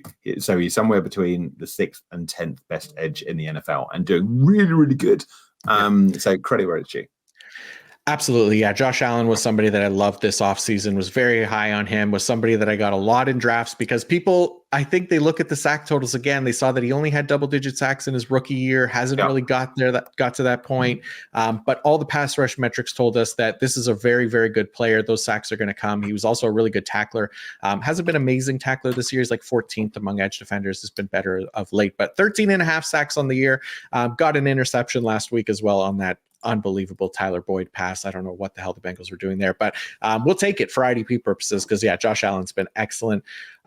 Also excellent, Devin Lloyd and Foye Oluokun, the linebackers there. This has been nice to see. Yeah, this has been really Devin Lloyd nice is really nice. So he's way out ahead of all the other linebackers in the NFL in terms of passes defended, which is a really good stat for telling you what is how much impact a player is having on passing game. Now, traditionally, you look at interceptions, but not such a good metric. PDs are really good, and he's way ahead of all other linebackers. And I take you back a year ago. Do you remember Devin Lloyd got dropped, and everyone was like, "Oh, I liked Chad Muma coming out, so it's him now." And then all the offseason, we're like, no. They believe in Devin Lloyd. They invested in him. He's still a really good player. He's just a rookie. It's really hard playing playing linebacker in the NFL as a rookie. It's really hard. And Devin Lloyd has clearly had a brilliant offseason and dedicated himself and learned and developed. So I'm full of excitement for him. Yeah, this was definitely one that we talked about this offseason quite a bit and talking about how the Jaguars, they're very invested in him. They seemed like they were going to give him another shot. So I wasn't overly concerned about the Chad Muma thing. Then he got hurt. Chad Muma worked in and Chad Muma looked really, really bad. So luckily that didn't cause any issues. Devin Lloyd holds his job going against the Browns this week, who have given up the second most tackles per game to the linebacker position. So Devin Lloyd, they got him as like LB9 this week. Really like him. Foye Oluokun still LB1. Yeah. Other than that, I mean, yeah, we're not That's really it. starting Trayvon Walker. There's really not much else there. Trayvon Walker. Now we talked about players and we're giving up and giving chances and rookies and blah blah blah. I'm pretty close to going. I'm not sure Trayvon Walker is ever going to be close to the guy they want him to be. He just hasn't shown it yet, right? Like, especially when you compare him to Aiden Hutchinson, who they could have, that it's just looking like a really, really bad pick. And yeah, it is. We kind of had a feeling that could be that was the risk, right, in taking him over Hutchinson. But you look at the athletic profile and things like that, maybe it works out. But God, I don't know. Might take a long time here for Trayvon Walker. So we'll give him a couple years, maybe. We'll see how bad it looks in year 3. You're more generous than me. Yeah. Let's do a segue to someone who also doesn't like to give his employees a couple more years. David Tepper and the Carolina Panthers. Okay. Hold on. Let's do a quick. That was very good, and I kind of have to ruin it to put the Prize Picks ad in here. But yeah, before we go to the Carolina Panthers, I do want to let you know this podcast is brought to you by Prize Picks. Prize Pick is a skill-based, real money daily fantasy sports game. How does it work? You pick 2 to 6 players. If they will go more or less than their Prize Picks projection, you can win up to 25 times your money on any entry. Prize Picks, still, second week in a row, no tackle props up there on the website right now. So we have to go back to our ones that we talked about on Tuesday. I had Jackson Smith and Jigba under 44.5 receiving yards going against the 49ers, who have tied for the fewest yards allowed per coverage target when teams are targeting the slot. They've given up the third fewest yards per attempt. Jackson Smith and Jigba last game posted 41 yards against the 49ers, just saw 3 targets. So I'm going with the under there. And Nate went with Deontay Johnson over 39.5 receiving yards this week against the Patriots. So like that one as well. But at Prize Picks, you aren't competing against other people. It's just you versus the projections. Go to prizepicks.com/PFF fantasy. Use code PFF fantasy for a first deposit match up to $100. That's prizepicks.com/PFF fantasy. Use code PFF fantasy for a first deposit match up to $100. All right, let's talk about those Carolina Panthers. David Tepper, that was a really good, and the New Orleans Saints here. So let's start with the Panthers, I guess. Oh God, there's not a ton here on Carolina. I mean, Frankie Louvu, we really like. This is a nice matchup for Frankie Louvu going against the Saints, who have given up the 3rd most tackles per game to the linebacker position. He is the lone every down linebacker there in Carolina, and it's not particularly close because guys like Camu Grugier-Hill, Deion Jones are just not playing a lot at all. So really, it's up to Frankie Louvu here to get the tackles for us at the linebacker position. So like that quite a bit for him. Anybody else that interests you on Carolina? Brian Burns, obviously, but again, we've talked one-dimensional, right? If you're in the right sort of league, so if you're in the right sort of league and you are defensive lineman is all about sacks, great. Brian Burns can help you out. He's still Brian Burns. If you're in the right sort of league and linemen who rack up tackles really help you out, Derek Brown is actually having a brilliant season in terms of tackle numbers. You remember last year when Christian Wilkins was like head and shoulders above every other interior lineman in tackle? 90-something tackles. He's just got a nose for the ball and all that sort of stuff. Derek Brown is the Christian Wilkins of this year. So if you're in a tackle-heavy league, he's scoring really well for you. Apart from that, not interested. Again, the Panthers, I would say the Panthers probably the worst pass rush in the NFL this year. And we saw it coming, right? It's tempting to assume the pass rusher is as good as their best pass rusher. So you look at Brian Burns and you go, well, he's pretty good. So they're going to be pretty good. But then you look at everybody else and go, Yetur Gross-Matos. We spent so much of the offseason going, are they like, really? Really? Are they going to start him? Because he's proved quite a lot. He's not the guy. And they keep investing these day 2 picks, DJ Johnson, Amari Barno, and they had the ghost of Justin Houston and people like that. And it looked like a not good enough unit, and it's been not good enough. So Derek Brown, Brian Burns, everyone else, whatever, don't care. Yeah, no, I'm with you 100%. And for anybody starting Von Bell too, questionable again. If he can't go, Alex Cook was the next man up, not Jeremy Chin, who they just hate over there. So Jeremy Chin just playing in the slot anyways, but on a part-time role. So not interested too much there. But on the Saints side of things, same thing. They're also dealing with injuries at the linebacker position. Pete Werner, questionable. We don't know if he's going to play this week. Didn't play last week. Nefi Sewell played in his stead and put up just 72% of snaps. So wasn't a full-time role for him either, right? So yeah, and then Zach Bond, 35%. Sorry, what you were going to say? Sorry, Zach Bourne, I think it's interesting. So again, shining spotlights on our errors. Zach Bourne is one of those players who was sort of a hybrid player in college, and everyone's like, oh, they're going to convert him to off ball linebacker because he's quite quick. And they never have. They never have. He's always been that sort of, we would have called it a Sam linebacker in past years. That role doesn't really exist, but it's sort of closest to what you do. And every time someone gets injured, they're like, oh yeah, Pete Warner's out. Zach Bourne season, because I'm going to say it again, I liked him coming out, and it's just wrong. He's not that guy. He doesn't play that position. He can't play that position. He's not very good at it. So stop thinking it's going to happen. Yeah, we're going to stop trying to make Zach Bond happen. It's not going to happen. And it's really not going to happen for the Saints linebackers, it seems, this year. These guys have just been super inefficient relative to the position. Demario Davis as well. Pete Werner's been inefficient. Again, potentially a result here in playing in one of the more man-heavy defenses in the NFL. They play the fourth highest rate of man coverage, right? So we know that does affect linebacker tackle efficiency as well. And they do it so often that potentially taking away some of those tackle opportunities for the linebacker position. And yeah, it just pushes them down the ranks when we see these kinds of things. So I'm not overly excited about them. I think I have Demario Davis LB 35 or something like that this week. So yeah, I'm with you. One quick shout out to Alontae Taylor, who is that weird combination of having a brilliant season but being targeted a load. So our subconscious sort of goes, oh, because quarterbacks and offensive coordinator are smart, they throw the ball at the cornerbacks who are rubbish and don't throw the ball at the cornerbacks who are really good. And often that's not true. And Alontae Taylor is playing really well, but is still being targeted at a huge rate. Do you remember Kyle Fuller a couple of years ago in Chicago had the same thing? So it does crop up. Don't know why. It doesn't make any sense to me, but it definitely does. Yeah, it's been nice with Alontae Taylor too. Like since Marshawn Lattimore has been on injured reserve, that's allowed him to kind of go back to a true every down role there for the Saints. He trailed off in snaps for a little bit, but also primary slot corner there for the Saints as well, and been probably one of their more efficient tacklers on the defensive back position, even including their safety. So that about Alontae Taylor as well. But other than that, I mean, edge guys, you're starting Carl Granderson. I'm avoiding Cameron Jordan this week. He's dealing with some kind of ankle injury. He only played 29% of snaps in week 13.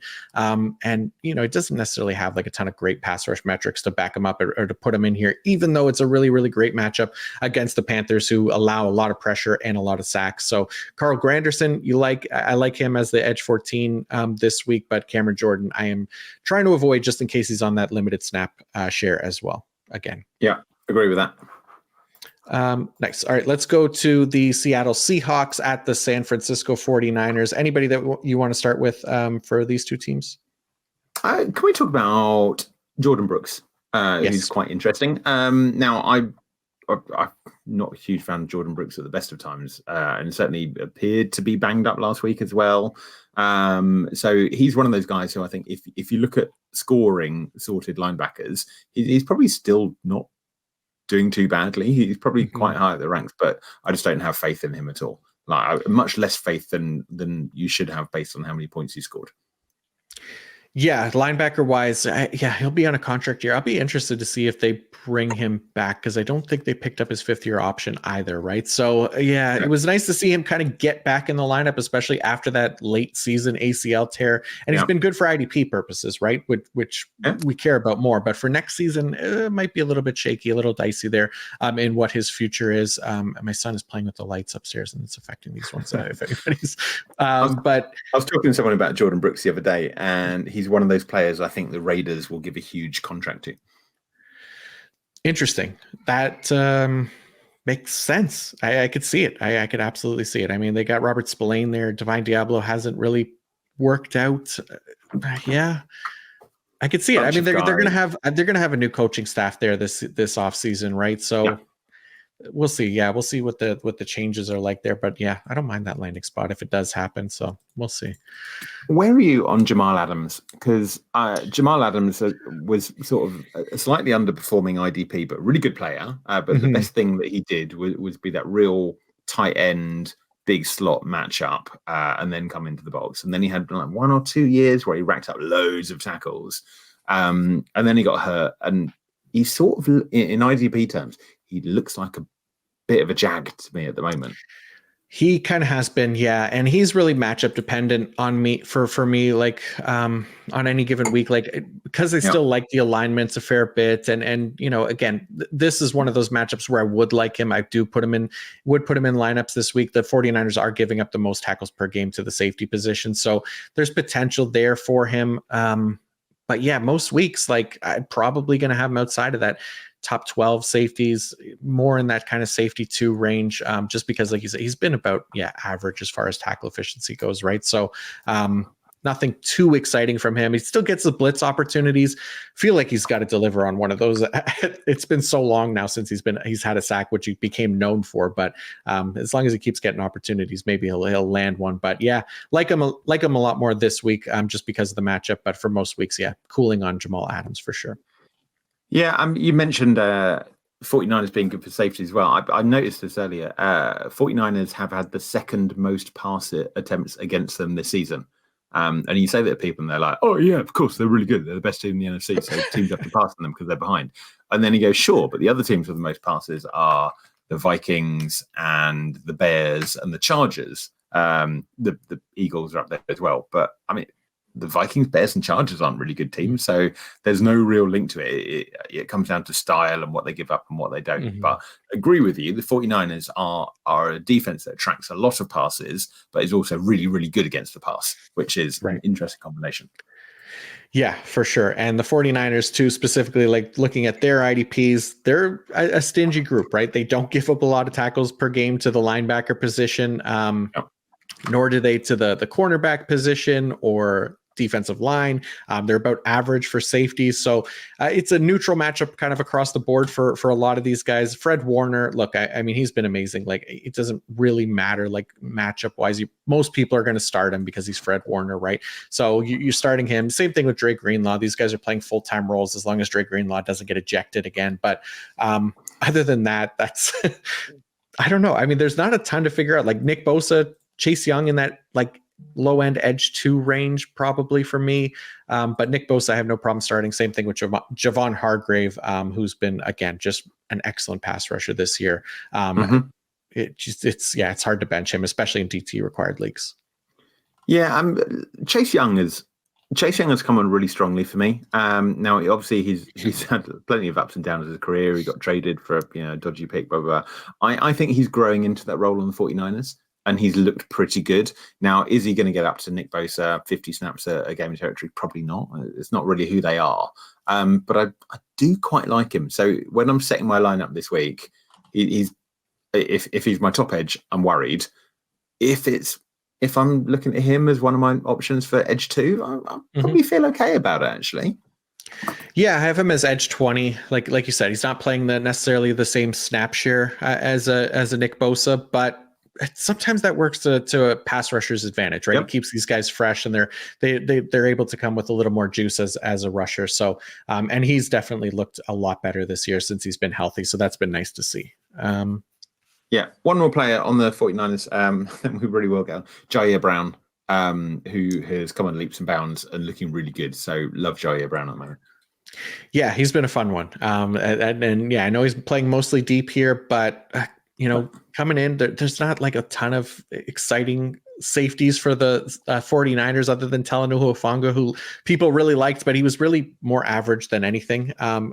He wasn't nearly as good as what his highlight reel would suggest, but Jair Brown is coming in kind of doing the same thing, been very solid, and somebody that we can definitely trust in those starting lineups. Hufanga's got 2 of the holy trinity, right? He really the does. Reason people like safeties is, this, get drafted in the first round, have a cool name, and have recognizable hair on the field. And he's got 2. So everyone's going to love him. Yeah, I love that. All right, let's go to the Minnesota Vikings at the Las Vegas Raiders. And the main thing to start with here is on the Raiders side, and that is Max Crosby still potentially dealing with a knee injury. but coming off a bye week, so another week to get healthy there, and it really didn't seem to affect him too much in week 12 before their bye, because he still played 82% of the defensive snaps and got a sack against Patrick Mahomes, who was the hardest quarterback in the league to sack. So Max Crosby has just been fantastic. He's been such a fun player to have on IDP rosters, and just delivers week after week, has that great production floor as well, because he's out there for 100% of snaps most weeks, which is just unreal for the position. So love me some Max Crosby every single week. So here's my comparison. He's obviously leads all edges in playing time, and he's playing about 65 snaps a week on average, something like that. Second is TJ Watt, ex-defensive player of the year, who's averaging slightly under 60. So that's about 5-6 snaps, something like that. So even if Max Crosby loses, let's say 20% of his volume, 13 snaps, he's still only 7 or 8 behind the number 2 guy in the whole league, which is just mad. His lead over everybody is so far that he can lose a bunch of time to injury and still just be level with his peers, which is incredible. Yeah, he's amazing. I think there's an argument for him to be like the most valuable IDP right now, going because of the amount of snaps that he plays at such a valuable position and playing at such a high level as a pass rusher as well. But yeah, other than that, I mean, Nate Hobbs, really solid corner. I like him this week. Vikings giving up the 11th most tackles per game to the cornerback position. I have Nate Hobbs as like CB4 this week. It's a nice matchup for the linebackers for the Raiders as well, but that is mostly Robert Spillane, who is the lone full-time linebacker there. I have him as LB21. Divine Diablo outside of that range, he's LB43 for me. So anybody else on the Raiders for you? No. Worth noting, Divine Diablo was ADP-wise a top 10 linebacker this offseason. Yeah. Wow. So be careful out there, guys. Yeah, I like Diablo. Thought he would be the lone full-time guy there this offseason, but that's very high to have him. And yeah, definitely hasn't panned out. All right, we've got like 10 teams to do, so we should. Yeah, let's go quick here. Sorry. Minnesota. Let's talk quickly about the a very fun defense here in Minnesota. We talked about this one this offseason with Brian Flores coming in. A lot of 3 safety looks, one linebacker team. We thought they'd be a very man-heavy defense. They're definitely still the very blitz-heavy defense, but they're the 7th most zone-heavy defense in the NFL. So Brian Flores has really changed his philosophy in that regard. But anybody on Minnesota that you want to talk about particularly? Because there's a few guys that I like, but I'll start with you first. Ivan Pace is the obvious one. So I think there are a few. Ivan Pace, was that classic guy who every single person in the IDP world is like, here's my gem that no one is talking about. But it's time. So it's coming out really well. So enjoy that. Who I like on the Vikes is the safeties. And those safeties have been really, really high tackle options for most of the season. And how that schematic and how it puts together, I don't really know, but it's definitely a thing. And teams have been going after safeties and they've been racking up the numbers. So look, we've talked about Harrison Smith for years. Absolutely love him as a player. Is he the guy he used to be? Probably not. Maybe that's why they're playing 3 full-time safeties. But they're all putting up numbers. So you just keep plugging them in. You absolutely do. Yeah, all these guys are playing full-time roles, and probably my favorite of the group is Josh Metellus. I love Josh Metellus this year, playing a lot in the box, getting a lot of those blitz opportunities. He's playing like kind of that Brandon Jones role that was in Brian Flores' defense in Miami, except he's playing every single snap now. So that I've been very excited about Josh Metellus. But other than that, Byron Murphy is CB26. He's the highest ranked Minnesota Viking corner for me. Daniel Hunter, edge 9. DJ Wanham, edge 41. Harrison Phillips, DT 16 for those DT required leagues. But yeah, DJ Wanham, I know he's been productive, but again, this is not a very good pass rusher here. I mean, DJ Wanham at number 41 would be too high if there were only 41 edges. Fair enough. All right, let's go to the Denver Broncos at the Los Angeles Chargers. I'll let you kick us off for these two teams. Broncos weird defense this year, right? Because they were historically bad at the start of the season. They've obviously been a lot better since then. Still pretty bad defense. And the Chargers are the Chargers, so they're just a bad defense. I'm not that excited about anyone on this. Specifically, the Broncos, I think have got a real talent deficit. And we don't care that much about talent. We care about opportunity. But sure, Alex Singleton, fine. I would argue Alex Singleton Yeah, he's a linebacker who's a tackler, right? And his superpower appears to be one of the very, very few guys in the NFL who really do have a nose for the ball and get around the ball. Yeah. And he's been pretty average actually this year. Now he's racked up some tackles, he's been good ISB, cool, but he's not that standout. He's always on the ball guy that he used to be. There's no one on the defensive line at all that I'm excited about at all. Literally none of them. And secondary is just fine. So it's really Singleton, and that's about it for me. I believe I'm with you here. Yeah, it's Singleton, and yeah, like you said, usually like a 20% tackle efficiency, which is just unreal. It's down to 15.5% this year, which is still 2 points above good. average, right? It's still really good. So, yeah, we love Mr. Kingleton in Denver, but yeah, other than that, I mean, PJ Locke has been a solid safety. I think you could start him. Justin Simmons has just been okay. I'd rather have PJ Locke, I think, this week, and then. Yeah, a defensive line. I mean, DT required league Zach Allen, but Jonathan Cooper and Jonathan Harris, all these other guys, they're outside of their top 24 for me. So yeah, let's talk about the Chargers. And like you said, Chargers are going to charger. Their defense is what it is. It's never been amazing. But Kenneth Murray holding down that full-time role with Eric Kendricks there. So yeah, it's been a pretty big surprise, I think. And then somebody that we can start in most leagues. Whereas Eric Kendricks, even though he outperformed Kenneth Murray last week, still playing that more of that part-time role, even though I think it was like 80-something% last week. So it was a little higher than usual, but not something that we can trust to happen considering the sample size that we've gotten this year. So yeah, anybody on the Chargers for you? I saw this number the other day. The last time Eric Kendricks played more snaps than Kenneth Murray was week 1. Yeah. Then he got hurt and then never got that role back. Right. It's wild. Is Kenneth Murray out of contract this year? He is, yeah. Really interesting to see who goes after him because he's not very good. Let's talk about Khalil Mack. Interesting player. Had some big days, had some massive days this year. Really good. It might be a tier 3 edge for me. I know he scored higher than that, but in terms of where I'm picking him, probably outside top 15. Where have you got him this week? Yeah, I have him. This week. Actually, I like the matchup this week, right? Because it's Russell Wilson going against a quarterback that does take a fair amount of sacks. And Mac, it's more like volume and everything this week. So he's definitely is startable for me. Every week he's really been startable because he's been so productive this week. But yeah, 79.5 pass rush grade. So tied for 16th at the position. Definitely overperforming as far as sacks go, but leading the league in that regard. So it's hard to keep him out of lineups, but which is, people that's all we care about for IDP purposes. While it's happening, it's great. And then we'll look back on it next year and say, you know what, we're not expecting that again from Khalil Mack. But that is everybody worth talking about, I think. I mean, obviously Derwin James we're starting as well at safety, but that's it. Says the man with the jersey behind his head.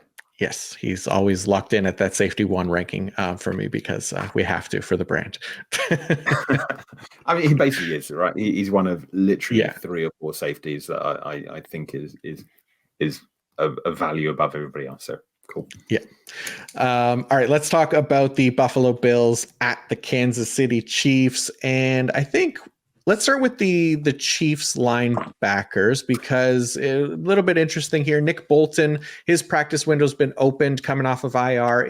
He has the potential to return this week, which probably is good timing for them because Drew Tranquill's in the concussion protocol. They had to play Jack Cochran last week, which wasn't a good thing against the Packers. And Willie Gay saw extended snaps as well. So I'm sure they're going to be hoping that Nick Bolton's ready to go this week. And it's a nice matchup if he does play going against the Bills, 4th most tackles per game to the linebacker position. So guys like Nick Bolton, if he's playing, he's going to be a starter for me. And that pushes Drew Tranquill out of the conversation for IDP as well, because we've seen the rotation there and we know that Drew Tranquill's not playing when Nick Bolton is. So other than that, Chris Jones, definitely a starter along the defensive interior. George Karlaftis, been a nice volume play. Trent McDuffie and L'Jarius Sneed have been great cornerback options for IDP. Justin Reed has been a little bit better this year. So I don't mind him in another good matchup here against the Bills, who are giving up the 7th most tackles per game to the safety position. So Justin Reed is like safety 19 for me this week. But anybody that you want to talk about on Kansas City? No, all sensible. Again, the point we made earlier about 1st round edges, Felix Anudike Uzoma in his last 7 games has averaged under 6 snaps per game, and he's played in Wow. every single one. So, look, George Kalafdis, I agree with you. Volume play, he's fine. Mike Danner, volume play, he's fine. Right. They're lacking talent on the edge.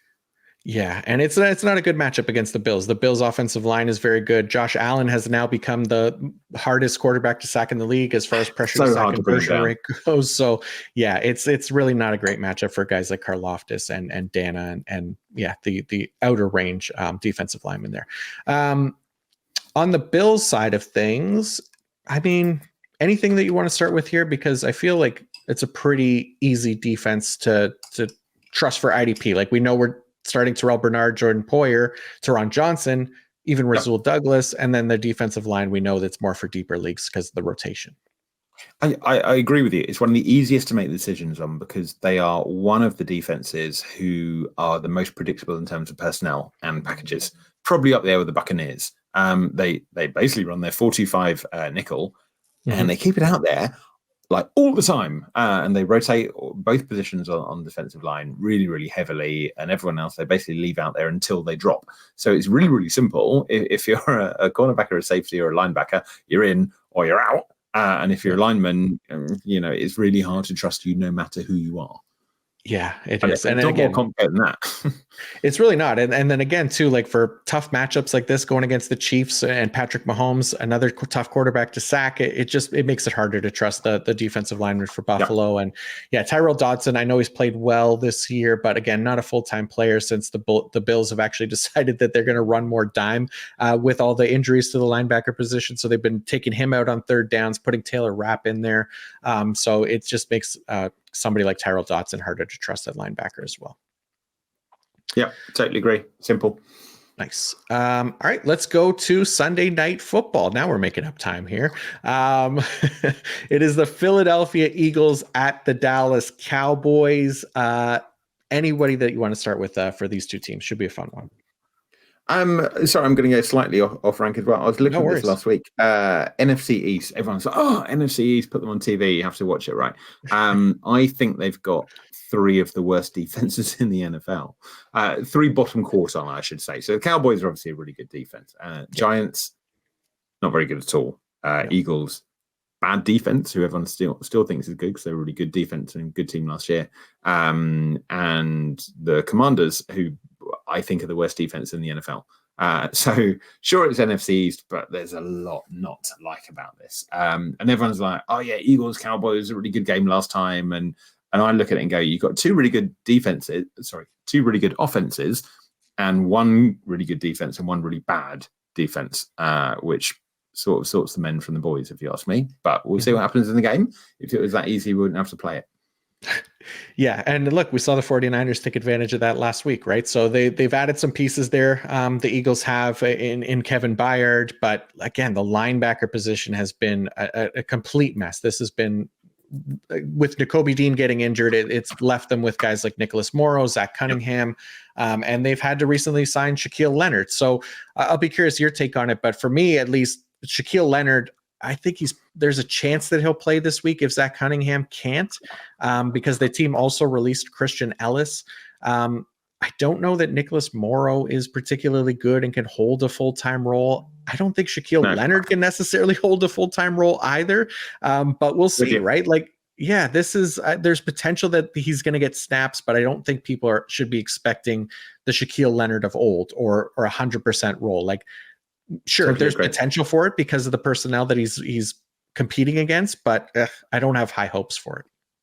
Yeah, I'm with you. I always lean further to the side of the coaches in the front office that see him all day, every day, and talk to him and know exactly who he is, and just released him. Probably know more about him than you that remember seeing him have a couple of sacks 3 years ago, and still thinks that talent's inside trying to get out. So look, I hope I'm wrong, and I hope he goes on to have a brilliant second half of his career. But I worry. Yeah, it hasn't seemed like the same player since the injuries and stuff like that. So that's definitely been concerning. So I think for this week, you could still start Nicholas Morrow, but Zach Cunningham, we'll see if he's playing or not. He's still questionable, hasn't been ruled out yet. Probably still the second best option if he is active. Otherwise, they don't really have any other options other than Shaquille Leonard. So he might be a play in really deep leagues, basically. I agree. I would feel very reluctant to do it this week. I mean, useful having him going into the playoffs. I mean, sure, but you probably had to pay quite a lot to have him on your team. So there's an emotional choice there. The other thing about the Eagles that I struggle with a little bit is the pass rush. This is Eagles, right? Who were last year broke records for sacks, have been a really good pass rushing defense for years. They're not very good pass rushing defense. So you got Haason Reddick and Josh Sweat, both of whom are playing a huge amount and are therefore, pretty productive and have done some numbers, but not very good and are inefficient. So then you got Fletcher Cox, who's clearly not the guy he used to be. Jalen Carter, really exciting. The first probably 6 weeks of the season, wow, is he the next Aaron Donald coming on? And he's called off quite a bit. Jordan Davis is internet favorite, but he's not that guy. So I'm looking at the Eagles now going, you really need to restock that pass rush and come up with something, because this probably looks like the worst Eagles pass rush in the past decade. Yeah, they're really leaning on those two guys, like you said, Reddick and Sweat to get the job done. And yeah, maybe Jalen Carter can get back in there, because he's definitely shown that he could be playing at an elite level. But again, it might be a tougher matchup this week against the Cowboys and their offensive line as well. So don't necessarily love those guys this week. Like, I still have Haason Reddick as edge 12, but Josh Sweat a little bit lower, edge 33, Jalen Carter DT 14 kind of thing. The other guys were most likely not starting. I mean, 12 sounds really high, and I agree that's a good level for him. My problem is when you're playing the 5th or 6th amount and you're producing like the 12th amount, that's a worry. Now, if you still get top 12, great, no problem. You don't have to think it's an issue now, but long term, that worries me. Yep, for sure. And then, I mean, people are we're always going to start Deron Bland, obviously now. You can't sit him at knowing what his potential is. But again, we're not going to expect that every week. And then Kevin Byard, Reed Blankenship, they've been pretty solid IDP safeties here. So we like that quite a bit. But on the Dallas side of things, this is a defense that it makes it hard to trust a lot of the guys in that back seven, right? So, I've said Deron Bland already. For some reason, I put him in the section. Let's talk about linebacker on the Cowboys. So I have these guys in a similar pot to the Browns linebackers. So it's very easy to go, who is the top linebacker on the team? Maybe it's Marquise Bell, maybe it's Damon Clark. Yeah, it sort of has changed week to week. And it's very tempting to go, he's the top linebacker, therefore he's a top 12 linebacker or whatever. And they're really not. They just don't play enough, and they don't have the right role, and they're not productive enough. So I think they're both outside top 24 for me. Yeah, 25 to 36. Maybe. Yeah, I've got them down much lower than that, more in like that LB4 range. I can't trust them. That's the thing, right? Like they're swapping who leads them in snaps every week. Plus they're not every down roles. Like, this is not the kind of week that I want to mess with these guys and try to take a guess on who's going to lead them in snaps and who's going to play them right. And again, another one of those man-heavy defenses as well, so tackle efficiency might not necessarily be there for them. And Eagles just a below-average matchup as far as giving up tackles per game to the linebacker position. So all of that, to me, equals avoiding these guys this week. Yep. But similarly at safety, right? I think the only safety that I trust for Dallas is Donovan Wilson, and I don't necessarily even feel great about it. It's more based on the matchup and his alignments than anything. But this is another group that's not an every down group, and it can be creating some inconsistencies there. So Donovan Wilson's the highest at safety 23. The rest are outside of that range by a fair bit. So anybody else on Dallas for you? No, I mean, I like Curse a little bit more than you, but again, I liked Curse more coming into the year for sure, but I've changed on that. I've just always liked him. Again, emotional decisions. I always liked him, that weird, very tall safety frame. Yeah, for sure. Move on. I'll make myself look like an idiot. No, it's fine. And then, obviously Micah Parsons, we're starting him. We don't have to talk about that. All right.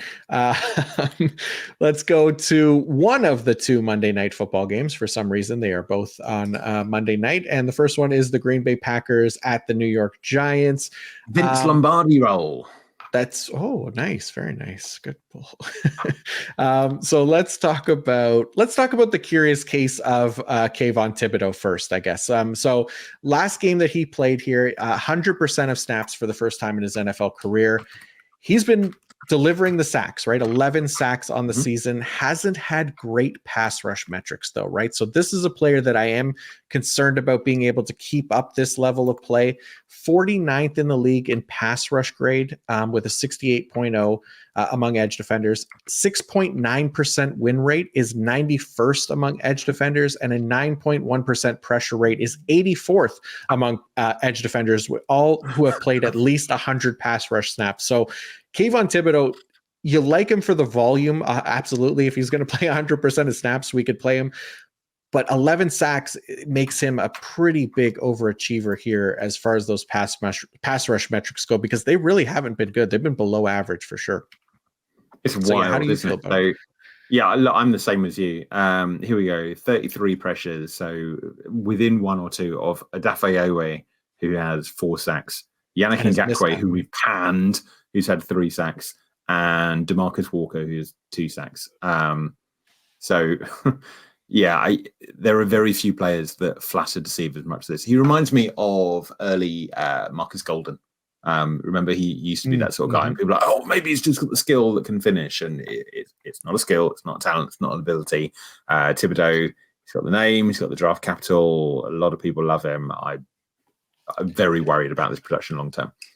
Yeah, this doesn't look good. As if these pass rush metrics don't improve, and then he's still just a year 2 guy, they definitely can, right? So we know that he has that profile at least as a first round edge, and then all the measurables and everything like that we love. But this year, definitely playing above his weight class here as far as the delivering on sacks and his pass rush metrics in comparison. So just something to kind of be aware of for him going forward. Other than that, Dexter Lawrence, he's been awesome. We love him, starting him in DT required leagues. Yeah, I think you and Jace talked about it when you guys did the rankings pod. I would agree. He is the best nose tackle in the NFL right now. He's just been unbelievable. It's not close. I still think he's got a really good argument to be Defensive Player of the Year. Now, I'm probably coming around to Micah Parsons because, blah, blah, blah. Edge is sexy, but Dexter Lawrence is playing out of his skin, and he's so wasted on this team. So Giants may well be the worst run defense in the league. They're certainly one of the 5 worst, even with the best nose tackle in the NFL, and that tells you all he needs to do about positional value. Oh, I do think every time we talk about Dexter Lawrence, we sort of have to go back to Dave Gettleman. You remember his last draft? And everyone's like, oh, David Gettleman, he's such a stupid me. He picked a nose tackle in the first round. Mollies, yeah. Yeah, to be fair, he was right on this one. Everyone else was wrong, and he was right. Yeah, he absolutely nailed this one for sure. Yeah, other than that, though, I mean, Bobby Okereke, we're starting. Micah McFadden, deep leagues, obviously not a full-time role. I don't know that there's a lot else here for the Giants. Like you said, it's not a good defense, so we don't get a lot of great IDPs out of there. Yeah, so safeties. Cornerback is all over the place. They've started so many guys. I'm not touching that secondary. Yeah. Xavier McKinney was one of those guys who again was everybody's secret pick one year. Everybody was like, oh, he played 1,100 snaps last year. He's my guy. I'm not coming away with him. Cool. Enjoy that. Yeah, he's been fine, but yeah, nothing special there either. How about on the Green Bay Packers side of things? Because I love this matchup for Rashawn Gary. He's edge 5 for me this week. Definitely his highest ranking of the year heading into this week for me. He's got an 81.5 pass rush grade on the year, which is 13th among edge defenders, 16.3% pressure rate, 19.5% win rate. Just he's got 4.5 sacks in his last 3 games. Obviously had the one game where he had 3 sacks, but really draws one of the best matchups for pass rushers this week against the Giants, who rank dead last in pass blocking grade. And they have Tommy DeVito at quarterback again, who owns the highest pressure to sack conversion rate in the league at 47.5%. Nearly half of the pressures that are getting to Tommy DeVito are turning into sacks. So this is a really like a dream matchup here for Rashawn Gary. I feel like I have to start him everywhere I can this week. I feel there's a chart I need to make about living with your mum and taking a load of sacks. Yeah, look, I'm with you. Rashan Gary's really interesting. So normally, we mentioned it earlier on the show, I'm in the camp of you're either fit or you're not fit. This whole idea that, oh, they bring him on slowly or they put him out there is sort of nonsense. But Gary, that's exactly what they did to the start of the season. They were clearly, he's not 100%, so we're going to give him a little bit and scale it up and scale up. And he's doing really well. At the same time, it's been fascinating to watch the Packers over the last few years who've gone from being a very typical, these are our starters and these are our backups at the edge, to clearly heavily investing in the position and leaning into what they've now got, which is a deep 4-man rotation at position. And still, Rashan Gary is one of the best edge rushers. Again, not in that tier 1, but he's a classic tier 2. He's like Trey Hendrickson amped up as a player for me. He's overperforming what he should do based on the amount of time he has because of how good he is. So long may that continue. I hope so, but that still puts him at least a tier below some of the guys we talked about earlier who just play a load. TJ Watt being a decent example. Yeah, for sure. And I really hope he does deliver, at least for this week, or else it's going to make me look stupid for pumping his tires for so long here. But it is such a good matchup. It's almost impossible to bench him this week, considering everything. And even Preston Smith, guys like that, he should be able to get home as well. But other things for the Packers, Quay Walker, Devondre Campbell, we've seen a discrepancy in snaps there. Obviously, Quay Walker, the lone every down guy. Devondre Campbell hasn't been great. Last week was only the 6th time they started a game together this season, just because they've both been unhealthy. And then the other thing, Jonathan Owens at safety. So all 4 safeties were healthy last week for the Green Bay Packers, and there was concern that Jonathan Owens would lose a starting role, but he still stayed in that 100% snap range because while everybody was healthy. So I think that gives some confidence going forward that people can start Jonathan Owens this week. The only thing, it's not a great matchup, 29th most tackles to the safety position, but at least some positives there for Jonathan Owens, who has been a really good IDP in that starting role. So we like that at least, but that's pretty much the Packers for me. Yeah, I'm with you 100% there. All right, let's go to the last game of the week, the last Monday Night Football game. It's the Tennessee Titans at the Miami Dolphins. Tom, where do you want to start with these two teams?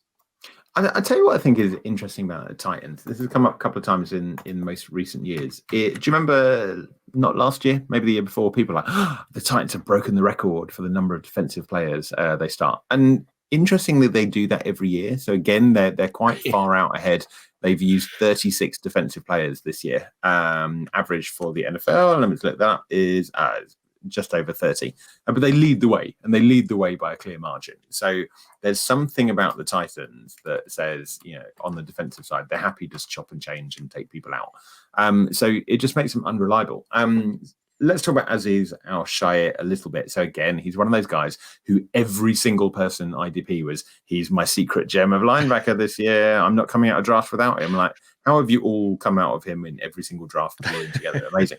But it didn't bear out in ADP. He was taken, 15, 16 to 18, right, something like that. And he's sort of scoring like that. So I think it's really interesting that the discrepancy between he's such a secret, wonderful thing to performing exactly as everyone thought he would be. That's just interesting. Yeah, no, it has been. And he's been I think pretty much everybody was in on this and aware of his potential here as a starter. And he's been fine this year, right? And I think I have him as LB20 this week. It is what it is. It's, in that LB2 range. But I think probably the more interesting player for those deeper leagues is Jack Gibbons. The Tennessee Titans did release Monty Rice today. Actually, they let him go. I think it was today. Anyways, doesn't matter. He's gone. Jack Gibbons has been one of the higher graded linebackers this year, 77.7 defensive grade, 17th among linebackers. I think, recently him and Monty Rice have been splitting snaps, and it's kept both of them down from being IDP relevant. But I think with Monty Rice out the door, there's more potential there for Jack Gibbons to kind of get in and play some snaps. So I don't mind him this week in like a LB 37 type range is exactly where I have him. So been more efficient as well, 15.4% tackle rate. So almost as much as Alex Singleton, actually. Not quite, but just behind him. But that is my Jack Gibbons rant here. Other than that, nice. I like it. Yeah, don't love the rest of the Titans defensive line. Where's your head at on Harold Landry? Because I'm still looking at him going, you're not the guy you used to be. But I'd love to hear Yeah. your take. Yeah, coming off the ACL tear, right? Like that's been kind of the biggest concern with him is how he would look this year. But I think he's been playing a little bit better as of lately.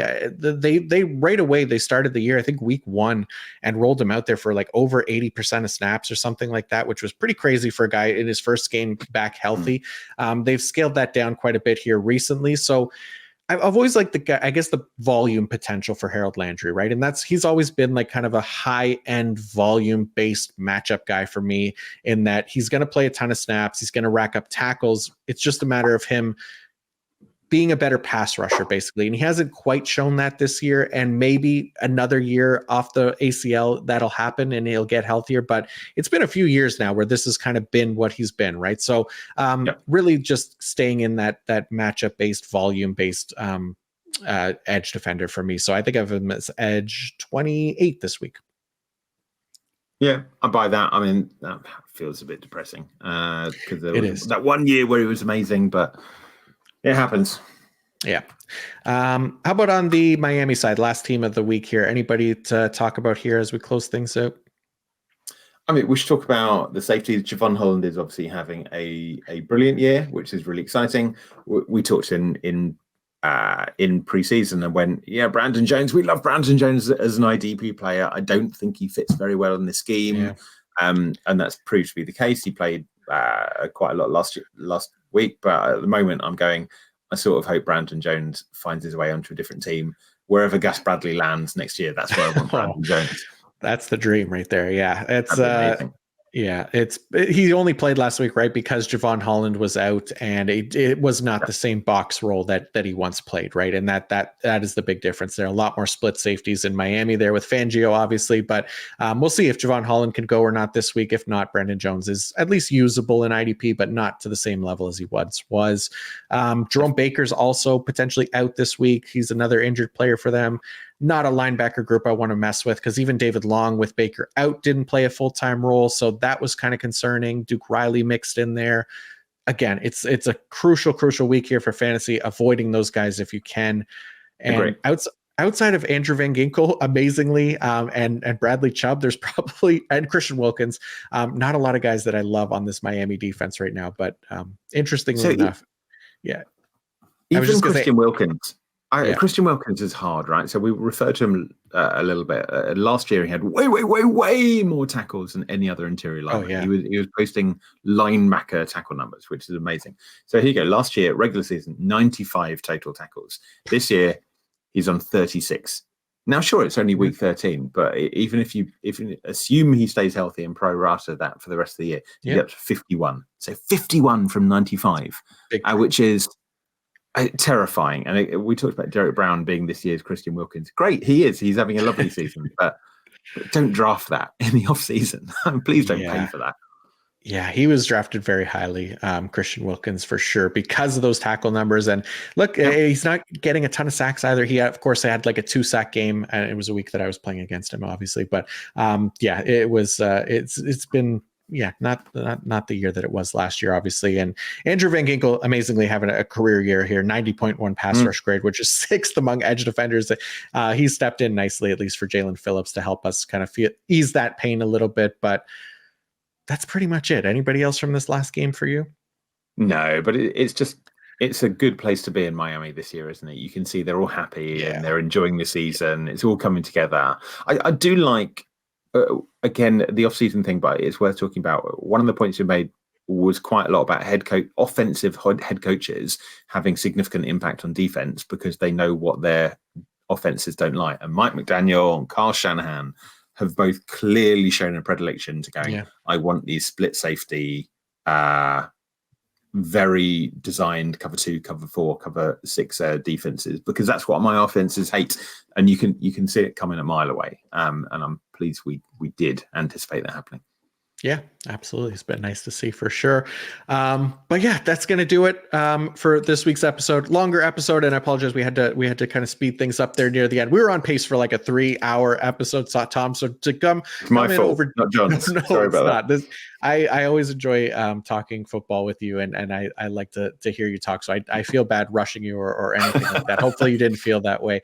But yeah, I know it's a lot to listen to, obviously, for people trying to get these podcasts in before the game. So I appreciate everybody tuning in. I really do appreciate you listening. And if you are watching on the YouTube, please don't forget to like and subscribe.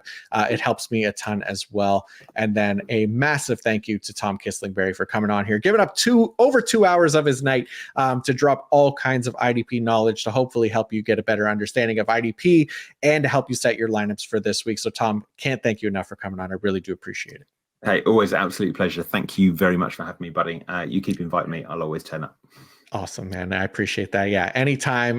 But before you do go, please give the people a quick reminder where they could find you and your work as well. Oh, I was really tempted there to answer about my day job. That would have been weird. Yeah, mostly you can find me on X, formerly known as Twitter, as you have to call it now. So look for Tom Kislingberry. If you can't spell that, then look in the podcast description. It's probably there. Yep. And apart from that, you can find me on DLF. So I need to go and write my weekly DLF article now. So in season, I normally put together a column called 10 stats that you need to know in IDF. IDP, I don't know what IDF is. That sounds like some sort of awful spy agency, which basically is just interesting wrinkles that we try to pick from sticky stats and try to help predict the future using stuff that is not as obvious as points and sacks and ranking. Yes, love that. Definitely go check out Tom's work. You'll be glad that you did, and you will absolutely learn something every time you do. So, yeah, you could find his Twitter handle or X handle in the episode description for sure, and scrolling across the screen right now for those watching on YouTube as well. But as for me, you can find all my work on PFF.com. The IDP fantasy report, IDP rankings, O-line, D-line matchups to target and avoid, wide receiver man zone coverage report as well. All that stuff will be up there. I'll be back with Kate tomorrow previewing the offensive side of the ball. Good luck to everybody getting into the fantasy playoffs. And until next time, peace out.